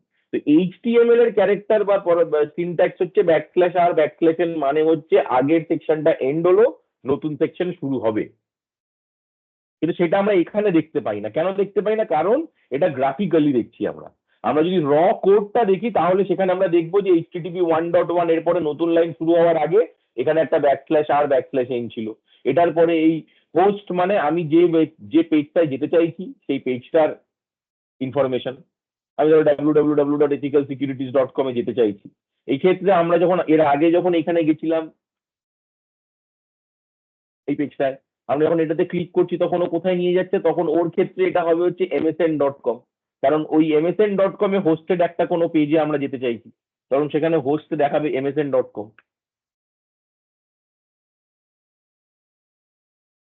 ইউজার এজেন্ট মানে আমি কোন ব্রাউজার ইউজ করেছি। ধরো এই পার্টিকুলার ইয়েটা যখন নেওয়া হয়েছে তখন ধরো মজিলা ফায়ারফক্স ইউজ হয়েছিল, তাই জন্য মজিলা ফায়ারফক্স দেখাচ্ছে। তার মধ্যে মজিলার মধ্যে অনেকগুলো ভার্সন ওরা দেখাচ্ছে, যে লিনাক্সের ভার্সন হতে পারে, উইন্ডোজের হতে পারে, অন্য কোনো ভার্সন হতে পারে। অ্যাকসেপ্ট মানে ও রিকোয়েস্টটা পাঠাচ্ছে, ও কি ধরনের ডেটা অ্যাকসেপ্ট করবে। ও এখানে পাঠাচ্ছে অ্যাকসেপ্ট করবে মানে text/html, মানে ও একটা ওয়েব পেজের ইনফরমেশন চাইছে। এবারে এখানে text/html মানে হচ্ছে যে এই যে রিকোয়েস্টটা গেছে, এই রিকোয়েস্টটা ও এক্সপেক্ট করছে যে ও রিটার্নে টেক্সট বা HTML ডেটা পাবে। কি ধরনের ইনফরমেশন ও চাইছে, ও ইংলিশ ইউএস ল্যাঙ্গুয়েজে এই ইনফরমেশনটা এক্সপেক্ট করছে। কি ধরনের এনকোডিং চাই, ও গানজিপ বা ডিফ্লেট ফর্মের এনকোডিং চাই। এই জিনিসগুলোর মানে আমরা বলবো। কানেকশন কিপ অ্যালাইভ কানেকশন, ও বলছে যে তুমি এটা দেখিয়ে সেশনটাকে বন্ধ করে দেবে না, কানেকশনটা অন রাখবে, কারণ ও আরো কিছু ওর মধ্যে নেভিগেট করবে। ধরো আমি এই যে পেজটা গেলাম, এখানে যাওয়ার পরে আমি তো আবার অন্য কোনো হাইপার লিঙ্কেও যেতে পারি, তাহলে msn.com বারবার কি সেশন টার্মিনেট করবে, আবার এস্টাবলিশ করবে না, করবে না। তার জন্য ও এটা খুলেই রাখলো, এখানে যে হাইপার টেক্সট আছে ওখানে আমি চলে গেলাম। এরকম মাল্টিপল জিনিসপত্র আমরা করতে পারি থ্রু HTML, এবং বার্ব স্যুট দিয়ে আমরা এই ট্রাফিক গুলোকে ইন্টারসেপ্টও করতে পারি।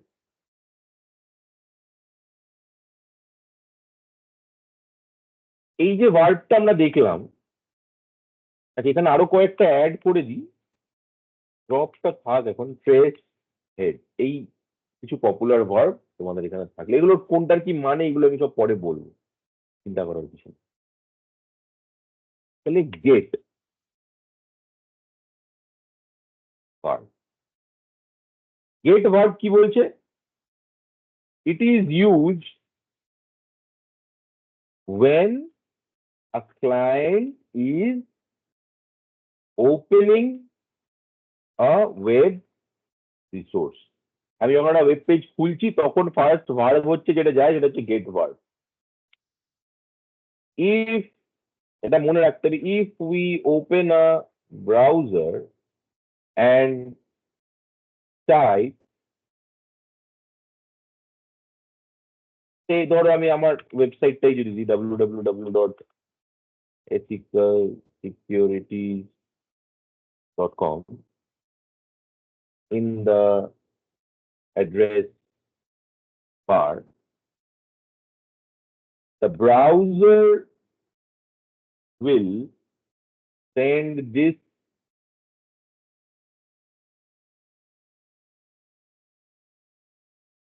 will send a GET request to the web server hosting www.ethicalsecurities.com।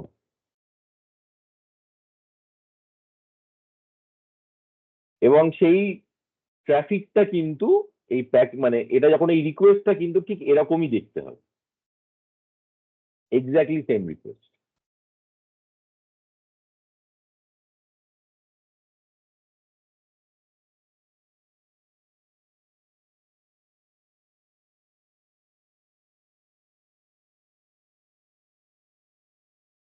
এটা কি বোঝা গেছে, সবাই বুঝতে পেরেছো নাকি কোনো কনফিউশন দাঁড়িয়ে হাত তোলো। আমি এই জিনিসটা কিন্তু খুব ইম্পর্টেন্ট। এরপরে ওয়েব অ্যাপ্লিকেশনে ঢুকে যাব, তারপরে বার্ব স্যুট প্র্যাকটিক্যালস গুলো স্টার্ট হয়ে যাবে। তো এখানে যদি কোনো কনফিউশন থাকে এখন থেকে ক্ল্যারিফাই করে নাও।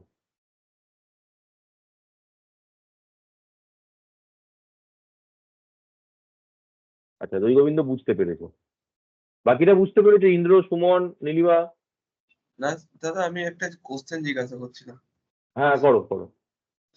বলছি যে আমি যদি কোনো আমি ধরো গুগল সার্ভার বা ইউটিউবের কোনো কিছু সার্চ করছি, তো আমার রিকোয়েস্টে কোন ভার্বের থ্রুতে আমি অ্যাক্সেস করবো বা সার্ভার জানতে পারবে যে কোন ভার্ব ইউজ করবো, আর সেটা আমি বুঝবো কি করে যে কি ইউজ হচ্ছে। হ্যাঁ, এটা এটা তুমি যখন ফার্স্ট টাইম কোন রকম ওয়েব রিসোর্স অ্যাক্সেস করতে যাবে, সেটা সবসময় গেট রিকোয়েস্ট হবে। এখানে বাকি যে ভার্ব গুলো দেখেছো, পুট, পোস্ট, ট্রেস, হেড, এইগুলোর অন্য অন্য ফাংশনালিটি আছে, এগুলো তোমরা পরে বুঝবে। এগুলো পুট মানে হচ্ছে, ধরো তুমি কোনো একটা ফাইলকে যদি ধরো একটা কোনো এক্সিস্টিং ওয়েব পেজে যদি নতুন করে কোনো লাইন তুমি অ্যাড করতে চাও, তাহলে সেখানে তুমি একটা কমান্ড দিয়ে অ্যাড করতে পারো, সেটাকে তখন পুট রিকোয়েস্ট পাঠাবে। পোস্ট হচ্ছে যখন তুমি কোনো ফাইল আপলোড করছো একটা ওয়েব সার্ভারে। হেড মানে হচ্ছে একটা ওয়েব সার্ভারের শুধু হেডার টুকু দেখানো, শুধু হেডার রিকোয়েস্ট পাঠাচ্ছ। ট্রেস মানে হচ্ছে, ট্রেসের ব্যাপারটা একটু কমপ্লিকেটেড, ওটা আমি পরে ডিটেলে বলবো, কিন্তু 99% কেসে, 100% কেসে আমরা যখন কোনো ওয়েব সার্ভার থেকে কোনো ওয়েব রিসোর্স অ্যাক্সেস করি, সেটা সবসময় গেট ভার্ব হয়। ওই জন্য আমি গেটটা তো তোমাদেরকে বলছি ভালো করে বুঝতে। এবারে এটা তোমরা কি করে বুঝবে, এটা তোমার বোঝার কোনো ব্যাপার নেই, এটা তুমি একমাত্র বুঝতে পারবে যদি তুমি ভার্ব স্যুটে এই ট্রাফিকটাকে ইন্টারসেপ্ট করো। ভার্ব স্যুট হচ্ছে এক ধরনের অ্যাপ্লিকেশন, যেটাকে একটা প্রক্সি হিসেবে আমরা ইউজ করতে পারি। ভার্ব স্যুটে আমরা যে কোনো ট্রাফিক যেটা আমাদের কম্পিউটার থেকে বাইরে যাচ্ছে, সেই সমস্ত ট্রাফিক গুলো আমরা ইন্টারসেপ্ট করে দেখতে পারি যে কি ধরনের ভার্ব আমরা ব্যবহার করছি, এবং সেগুলো যদি তুমি কখনো করো, আমরা পরে প্র্যাকটিক্যালে দেখবো, এবং তারপরে যদি প্র্যাকটিস করো, তখন তুমি দেখবে 100% কেসে তোমার প্রাইমারি রিকোয়েস্টটা সবসময় গেট রিকোয়েস্টই হয়। বোঝা গেছে? আর আমরা যে রিকোয়েস্ট গুলো করবো সেগুলো থ্রু টার্নাল, ওই যেরকম ভাবে আমরা দেখছিলাম ভিপিএন আর টার্নালের থ্রু তো রিকোয়েস্ট হবে। না, ভিপিএন তো তোমার রিকোয়ারমেন্ট অনুযায়ী। ধরো তুমি এখন আমি এই আমার কম্পিউটার থেকে যখন এই একটা ওয়েবসাইট অ্যাক্সেস করছি, এখানে কোথাও তো ভিপিএন নেই। এটা যদি আমি এখন ক্লিক করি, দ্যার ইজ নো ভিপিএন। ভিপিএনটা আমি তোমাদেরকে আলাদা বুঝিয়েছি, দেখো তুমি ব্যাপারটা হয়তো বোঝোনি। ভিপিএন ক্রিপ্টোগ্রাফি ওটা আমি জাস্ট অ্যাজ আ কনসেপ্ট বুঝিয়েছি, এখন শুধু এইচটিটিপি ডিসকাশন হচ্ছে, এখানে ভিপিএন এর কোনো কনসেপ্ট নেই। ভিপিএন আমি বলেছি যে যদি আমার একটা পাবলিক নেটওয়ার্কের মধ্যে, ধরো আমি তোমাকে কিছু কনফিডেন্সিয়াল ইনফরমেশন পাঠাবো, এবং আমার কাছে এই মুহূর্তে আলাদা করে ডেটা এনক্রিপশন করার মতো সময় বা সুযোগ নেই, তাহলে আমি তোমাকে এই ক্লিয়ার টেক্সট ইনফরমেশনটা কিভাবে একটা পাবলিক নেটওয়ার্কের মাধ্যমে পাঠাবো। তখন আমি বলছি যে তাহলে আমরা একটা ভিপিএন, ধরো এক্সপ্রেস ভিপিএন বা এই ধরনের অনেক ভিপিএন সার্ভিস আছে, সেই সার্ভিসটা আমরা ইউজ করলাম, এবং এই ভিপিএন সার্ভিস ইউজ করার পরে আমি তোমার সিস্টেমে ধরো একটা ভিপিএন কনফিগার করলাম, এবং সেই ভিপিএনটাকে আমি ইউজ করে লগ ইন করলাম। একটা খুব সিম্পল এক্সাম্পল হচ্ছে টিম ভিউয়ার। এখানে তোমরা টিম ভিউয়ার সবাই নিশ্চয়ই ইউজ করেছো। টিম ভিউয়ার যখন আমরা অ্যাক্সেস করি, মানে টিম ভিউয়ার দিয়ে যখন একটা সিস্টেমে আমরা লগ ইন করি, তখন আমরা কি হয়, তখন অ্যাকচুয়ালি একটা ভিপিএন টানেল এস্টাবলিশ হয় টিম ভিউয়ারের মাধ্যমে। এবারে ওই টিম ভিউয়ার সেশনের মধ্যে দিয়ে আমি কিন্তু আমার লোকাল কম্পিউটার থেকে রিমোট কম্পিউটারে ফাইল আপলোড করতে পারি, ডাউনলোড করতে পারি। সেটা কিভাবে হয়? সেটা এই টানেলের মধ্যে দিয়ে ক্লিয়ার ডেটা ট্রান্সমিশন হয়। তার মানে অ্যাটাকার যদি টানেলের বাইরে থাকে, তখন সে সেটা দেখবে অ্যাজ আ এনক্রিপ্টেড ট্রাফিক। কিন্তু তার সাথে এইচটিটিপির কোনো রিলেশন নেই, ওটা একটা কনসেপ্ট, ওটা আলাদা হয়ে গেছে, ডিসকাশন শেষ। এইচটিটিপি হচ্ছে এখন পুরোপুরি একটা ওয়েব রিসোর্স আমি অ্যাক্সেস করব কিভাবে। সেই ওয়েব রিসোর্স অ্যাক্সেস করতে গেলে আমার প্রাইমারি যে প্রোটোকলটা কাজে লাগে সেটা হচ্ছে এইচটিটিপি TCP/80 পোর্ট, যেটা আমরা এখানে কভার করেছি। তোমরা দেখো, এটা অ্যাকচুয়ালি এই সেকশনটা স্টার্ট হচ্ছে সেকশন 3 হিসেবে, ভিপিএনটা সেকশন 2 তে শেষ হয়ে গেছে। এইচটিটিপির সাথে এই ভিপিএন কে এখন গোলানোর কোনো দরকার নেই। বোঝা গেছে? ঠিক আছে। আর কারোর কোনো কোয়েশ্চেন আছে, কনফিউশন আছে?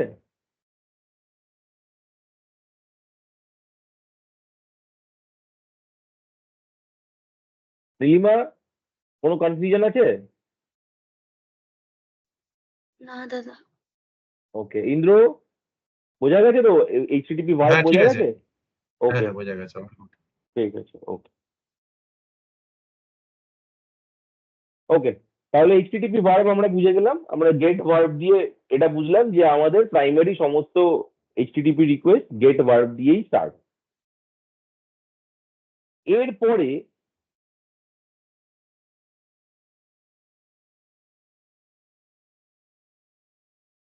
আমাদের বাকি জিনিসগুলো বুঝতে হবে।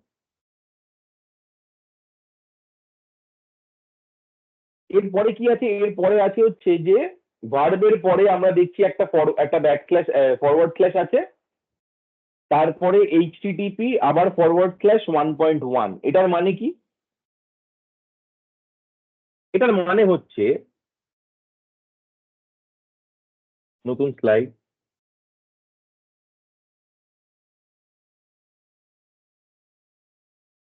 breaking down the HTTP request.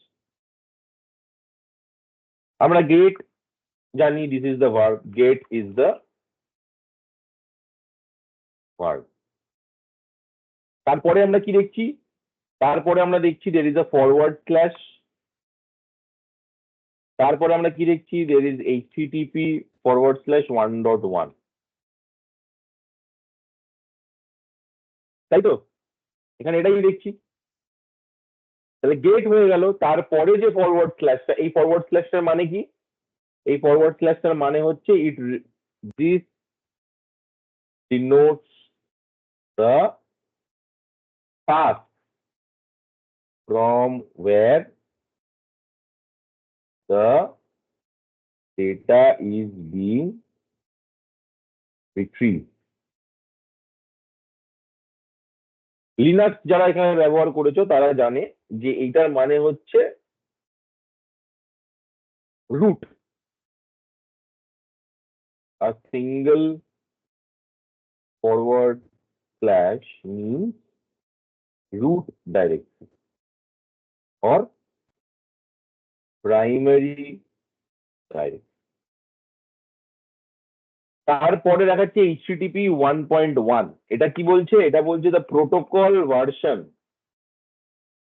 that is being used। তাহলে HTTP version 1.1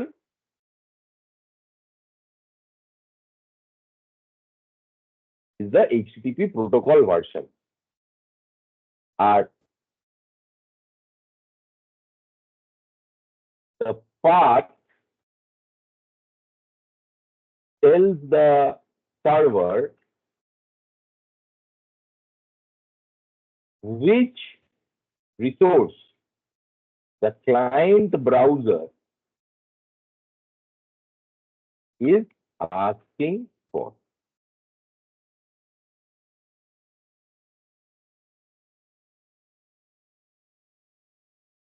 আমি যখন এই ফরওয়ার্ড স্ল্যাশ দিয়ে HTTP, মেজরিটি অফ দ্য কেসে তোমরা শুধু একটা সিঙ্গেল স্ল্যাশই দেখতে পারবে। তার মানে হচ্ছে যে আমি এই ওয়েব সার্ভারে ওর রুট ডাইরেক্টরিতে যা আছে সেটাই দেখতে চাইছি। ধরো আমি যদি এখন আমার এই ওয়েবসাইটটাতে যাই, ফর এক্সাম্পল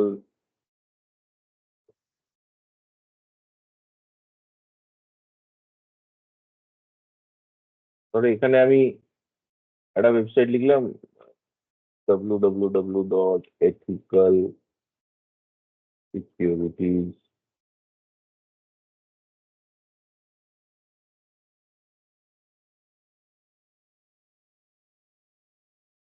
এই যে পেজটা এলো, এটা কিন্তু ইমিডিয়েটলি একটা কি হলো, একটা গেট রিকোয়েস্ট গেল এবং গেট রিকোয়েস্ট গিয়ে ও বললো যে এই রুট ডাইরেক্টরিতে এই সার্ভারে যেটা হোস্টেড আছে সেটা আমায় দেখাও, এবং সেটা এখানে দেখানো হলো।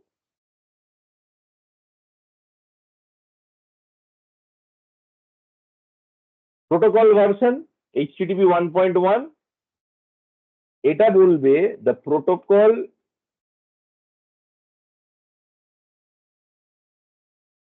version tells the server how to communicate with the browser। মানে প্রোটোকল ভার্সন এটা বলে দিচ্ছে, মানে ব্রাউজার বলে দিচ্ছে আমি ভাই HTTP ভার্সন 1.1ই বুঝি, তাহলে ওয়েব সার্ভার কিন্তু ওই 1.1 এর সাথে কম্প্যাটিবল ডেটাই ওকে পাঠাবে, এর বাইরে আর কিছু পাঠাবে না।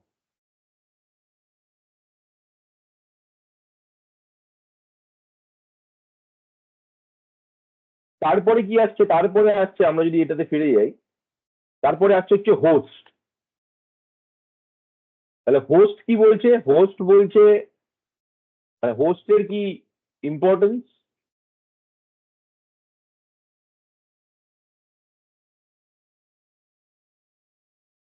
হোস্ট বলছে দিস স্পেসিফাইজ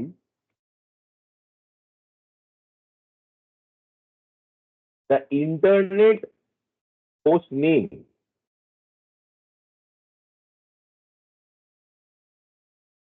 and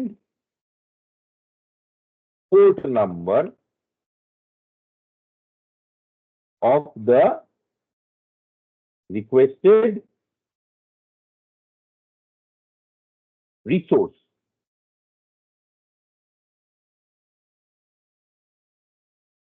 এবারে এখানে আমরা জানি যে এইচটিটিপি ট্রাফিক দেখছি মানে পোর্ট নাম্বারটা বাই ডিফল্ট টিসিপি 80, আর ইন্টারনেট হোস্ট নেম মানে হচ্ছে যে ওভার দ্য ইন্টারনেট আমি যে সার্ভারটাকে অ্যাক্সেস করতে চাইছি তার কি আইডেন্টিফিকেশন নেম, যেটা আমরা জানি যে একটা ওয়েব সার্ভার, একটা ওয়েবসাইট একটা নাম থাকে, একটা ইউআরএল থাকে। তাহলে এইখানে বলে দিচ্ছে হোস্ট হচ্ছে যে আমার এই সার্ভারটাতে যেতে হবে, ethicalsecurities.com, www.ethicalsecurities.com। এবারে আমার যে ডিএনএ রুট ডিএনএস সার্ভারের কাছে .com এর ইনফরমেশন আছে, সেখান থেকেও ethicalsecurities.com এর ইনফরমেশন পাবে। তারপরে ডিএনএস সার্ভার অফ ethicalsecurities.com, সে ওকে বলবে www বলে একটা রেকর্ড আছে, সেই রেকর্ডের আইপিটা পাবে, এবং তারপরে সেই আইপিতে এইভাবে ডিএনএস রেজলিউশনের মাধ্যমে ও এই ওয়েবসাইটটাতে পৌঁছাবে। এখানে পোর্ট নাম্বার স্পেসিফাই করা নেই, কারণ এটা এইচটিটিপি ট্রাফিক এবং by default HTTP traffic is 80। তারপরে কি আসছে? তারপরে আসছে হচ্ছে user agent. User agent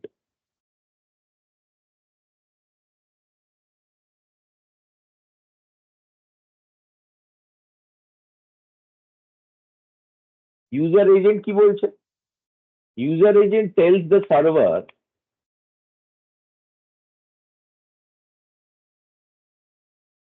what client software is being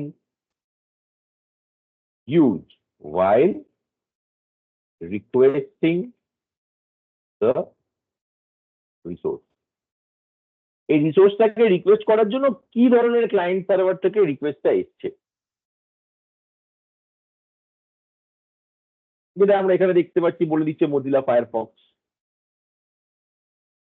এবার এখানে দেখো দুটো তিনটে ভার্সন আছে, যেটা গেকো, একটা ফায়ারফক্স 31.0, একটা আইস ভিজুয়াল 31.2.0, আর একটা মজিলা 5.0। মানে এই এতগুলো ও গেট, মানে এতগুলো জিনিসের সাথে কম্প্যাটিবল এমন একটা রিকোয়েস্টও পাঠাচ্ছে।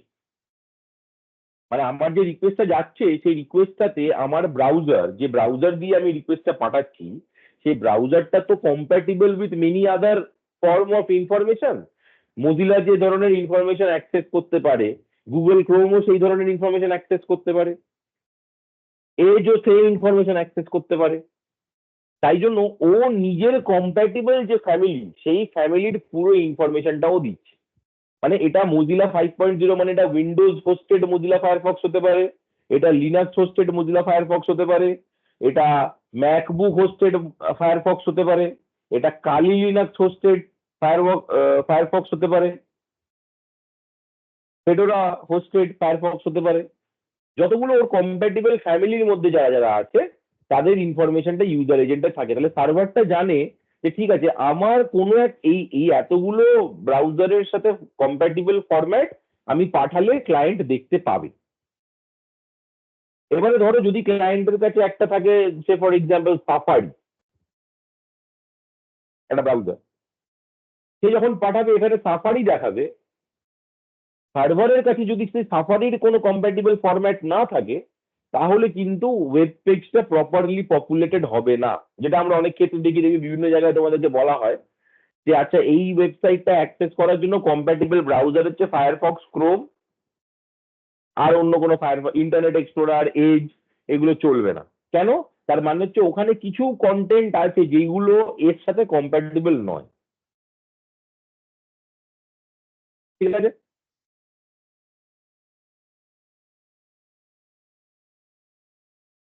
এর মধ্যে দেখো আর একটা জিনিসও বলছে, সেটা হচ্ছে ওর প্রাইমারি যে অপারেটিং সিস্টেম দিয়েছে লিনাক্স x86-64, মানে হচ্ছে এই ক্লায়েন্টটা একটা লিনাক্স অপারেটিং সিস্টেমে চলছে। এখানে যদি এটা উইন্ডোজ থেকে চলতো তাহলে কিন্তু এটা এই ব্র্যাকেটের মধ্যে উইন্ডোজ লেখা থাকছে, মাইক্রোসফট লেখা থাকছে। তাহলে প্রথমে আমরা দেখছি এখানে ব্রাউজারের নামগুলো গেকো, ফায়ারফক্স, আইসভিজেল, মোজিলা, কিন্তু ব্র্যাকেটের মধ্যে যেটা আছে এটা কিন্তু একটাই ইনফরমেশন। তাহলে এখান থেকে আমরা কি বুঝলাম, যে না মোজিলা এটা সাফারি হতে পারে, কালি লিনাক্স হতে পারে, ম্যাকবুক হতে পারে, অনেক কিছু হতে পারে, কিন্তু ব্র্যাকেটের মধ্যে লেখা আছে লিনাক্স x86-64, তার মানে এটা একটা লিনাক্স কার্নেল ইউজ করা অপারেটিং সিস্টেম। এটা ফেডোরা হতে পারে, উবান্টু হতে পারে, অনেক কিছু ডিস্ট্রিবিউশন হতে পারে, কিন্তু কার্নেলটা কিন্তু লিনাক্সের। তার মানে এটা উইন্ডোজ নয়, এটা ফর শিওর আমরা বলে দিতে পারি।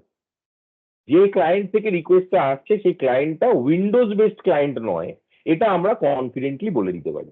আমরা এক্স্যাক্টলি এটা বলতে পারবো না যে কোন ভেরিয়েশন অফ লিনাক্স, কিন্তু আমরা এইটা ফর শিওর বলে দিতে পারবো যে this is a Linux based operating system. তাহলে user agent field, this field also tells us or tells the server, sorry, not us, tells the server what is the operating system. First.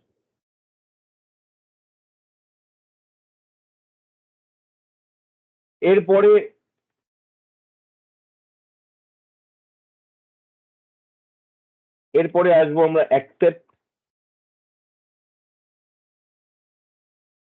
দাদা আমার একটা question আছে, বলো।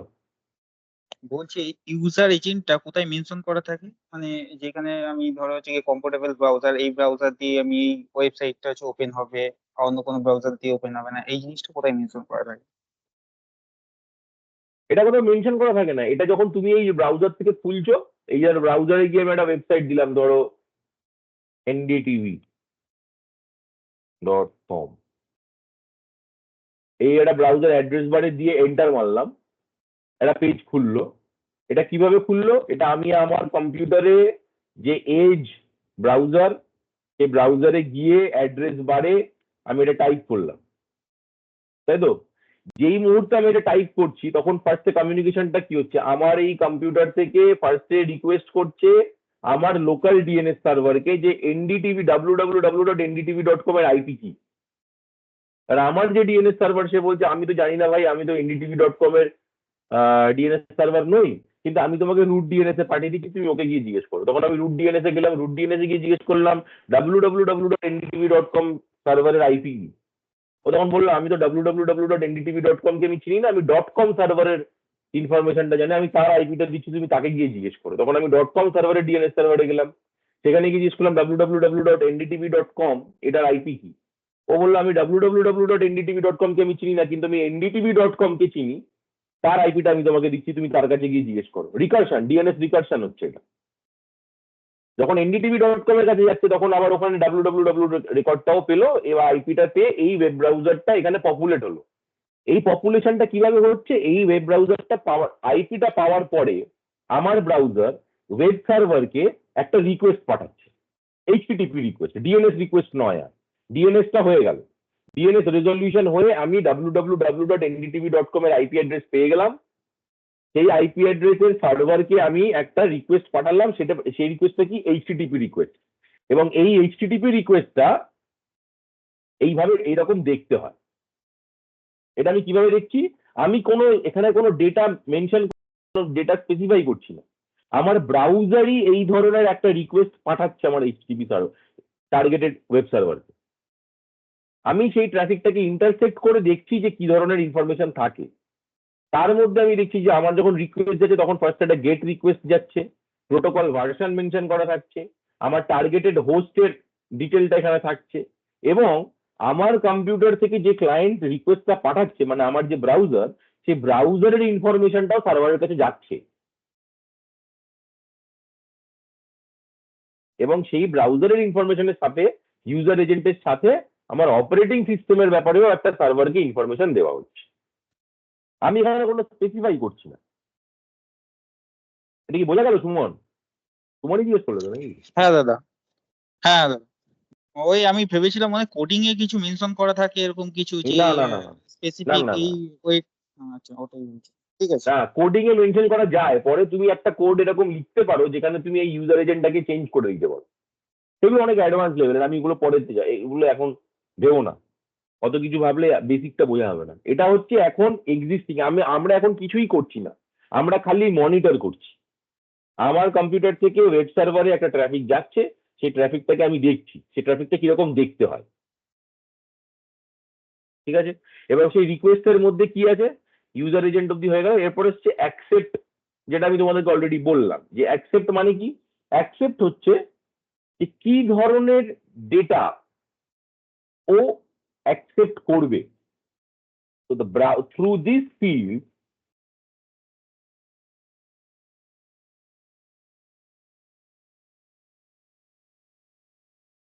the browser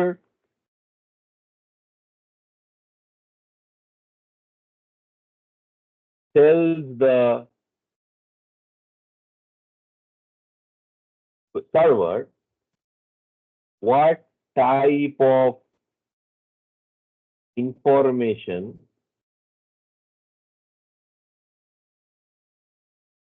it is expecting in response.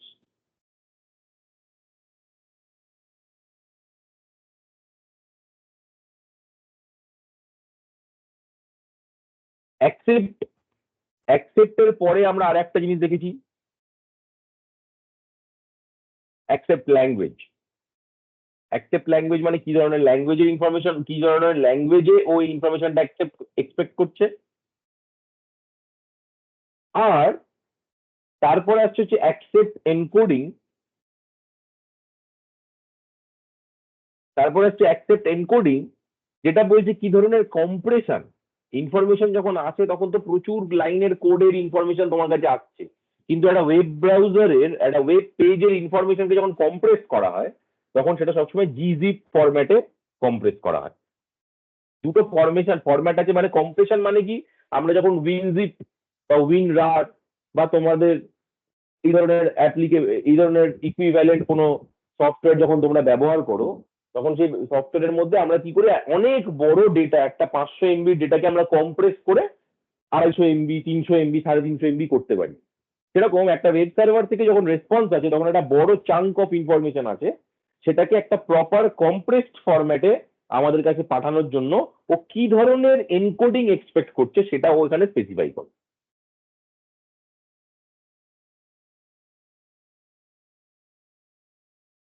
R connection মানে হচ্ছে keep alive. তো এইগুলো আমরা এবারে পরপর এখানে লিখে দিই যাতে পরের ক্লাসগুলো মানে তোমরা এগুলো দেখে বুঝতে পারো। তাহলে ফার্স্টে অ্যাকসেপ্ট আমি বলে দিলাম কি ধরনের ইনফরমেশন এক্সপেক্ট করছে। তারপর আসছে হচ্ছে accept language, specifies the language in which the client is expecting the response, in which the client is expecting the response.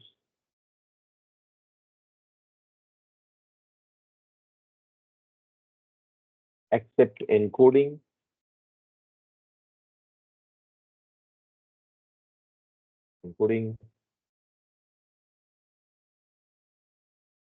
specifies the compression format in which the client is expecting the information. আর last হচ্ছে connection বলছে this tells the server to continue exchanging information using the established connection.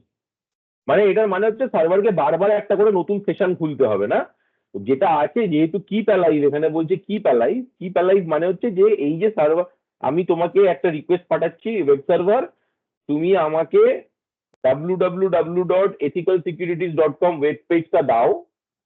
আমি HTTP 1.1 ভার্সনের protocol use করছি। আমি Linux operating সিস্টেমের Mozilla Firefox use করে এই রিকোয়েস্টটা পাঠাচ্ছি। আমি এক্সপেক্ট করছি তুমি আমাকে ইন রিটার্ন টেক্সট বা HTML ফরম্যাটের ইনফরমেশন দেবে। আমি এক্সপেক্ট করছি তুমি আমাকে ইংলিশে এই ইনফরমেশনটা দেবে। আমি এক্সপেক্ট করছি তুমি যখন এই ইনফরমেশনটা আমাকে পাঠাবে তখন এই কম্প্রেশনটা যেন gzip বা ডিফ্লেট ফরম্যাটে কম্প্রেশনটা হয়, কারণ আমি শুধু এই দুটো কম্প্রেশন টেকনোলজি বুঝি। আর আমি তোমাকে এটাও বলছি যে আমি এই কানেকশনের মাধ্যমে আরো অনেক রিকোয়েস্ট তোমাকে পাঠাবো, যার জন্য তোমাকে আমায় রেসপন্ড করতে হবে। তাই এই কানেকশনটাকে কিপ অ্যালাইভ রেখো, মানে এই কানেকশনটা যেন কন্টিনিউ হয়, এটাকে টার্মিনেট করে দিও না। এটা হচ্ছে আমার রিকোয়েস্ট। এই রিকোয়েস্টটা আমি আমার ব্রাউজার একটা ওয়েব সার্ভারকে পাঠায়, আমি ম্যানুয়ালি পাঠাই না, এটা ব্রাউজার অটোমেটিক্যালি আমার হয়ে পাঠায়। এবার আমরা যখন ওয়েব অ্যাপ্লিকেশন পেনিট্রেশন টেস্ট করব তখন আমাদেরকে এই রিকোয়েস্ট গুলোকেও বুঝতে হবে, রেসপন্স গুলোকেও বুঝতে হবে। আমরা আজকে যেটা করলাম, আমরা আজকে শুধু রিকোয়েস্ট গুলোকে বুঝলাম, আমরা রেসপন্স গুলোকে নেক্সট ক্লাসে বুঝবো, কারণ একদিনে সবটা কভার করতে গেলে পুরো কনফিউজ হয়ে যাবে। এটা প্রচন্ড কমপ্লিকেটেড একটা টপিক, তাই জন্য এটাকে খুব ধীরে ধীরে প্রপারলি বুঝতে হবে।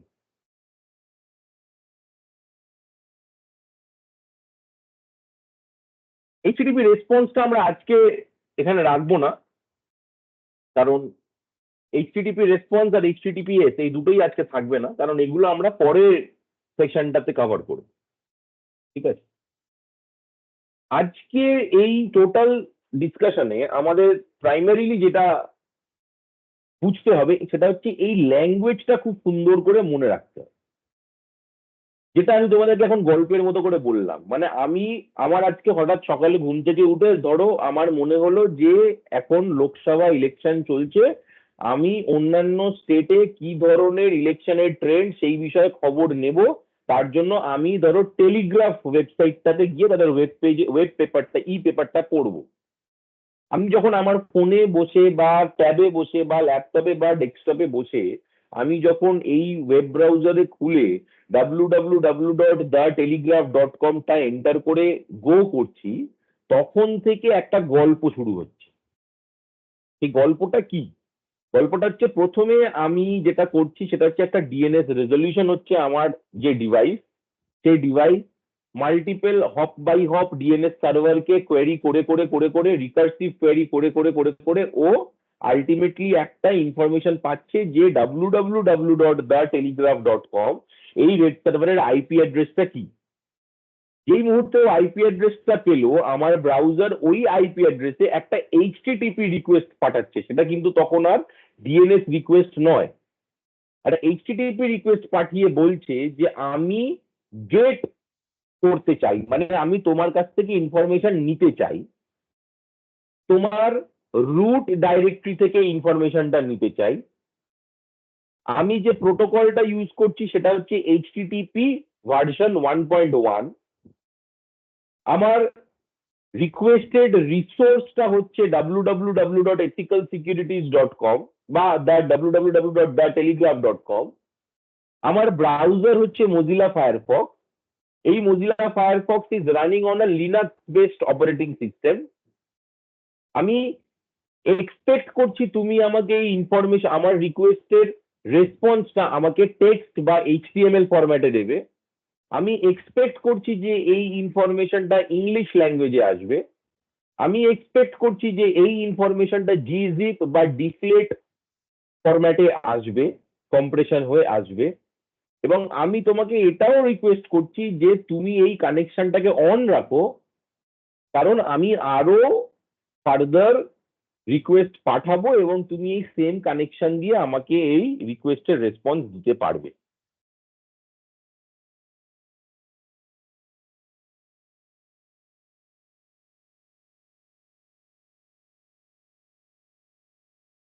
এই অবধি কি সবার কাছে পুরোটা ক্লিয়ার হয়েছে HTTP রিকোয়েস্ট? সবাই একটু হাত তুলে কনফার্ম করো, যদি কোনো কনফিউশন থাকে তাহলে আনমিউট করে জিজ্ঞেস করতে পারো। ইন্দ্র বুঝে গেছে, ওকে। নীলিমা বুঝেছে, ভেরি গুড। সুমন বুঝেছে, দৈববন্ধু সবাই বুঝে গেছে, ওকে ওকে। আচ্ছা, আমার একটা এখানে একটা সাজেশন আছে, সেটা হচ্ছে আজকে সুব্রত আসেনি। সুব্রত আমি জানি না, রেকর্ডিংটা আমি স্টপ করে দিই এখন, কারণ এরপরে আর ক্লাসের কিছু আহ, হবে না। তো আমি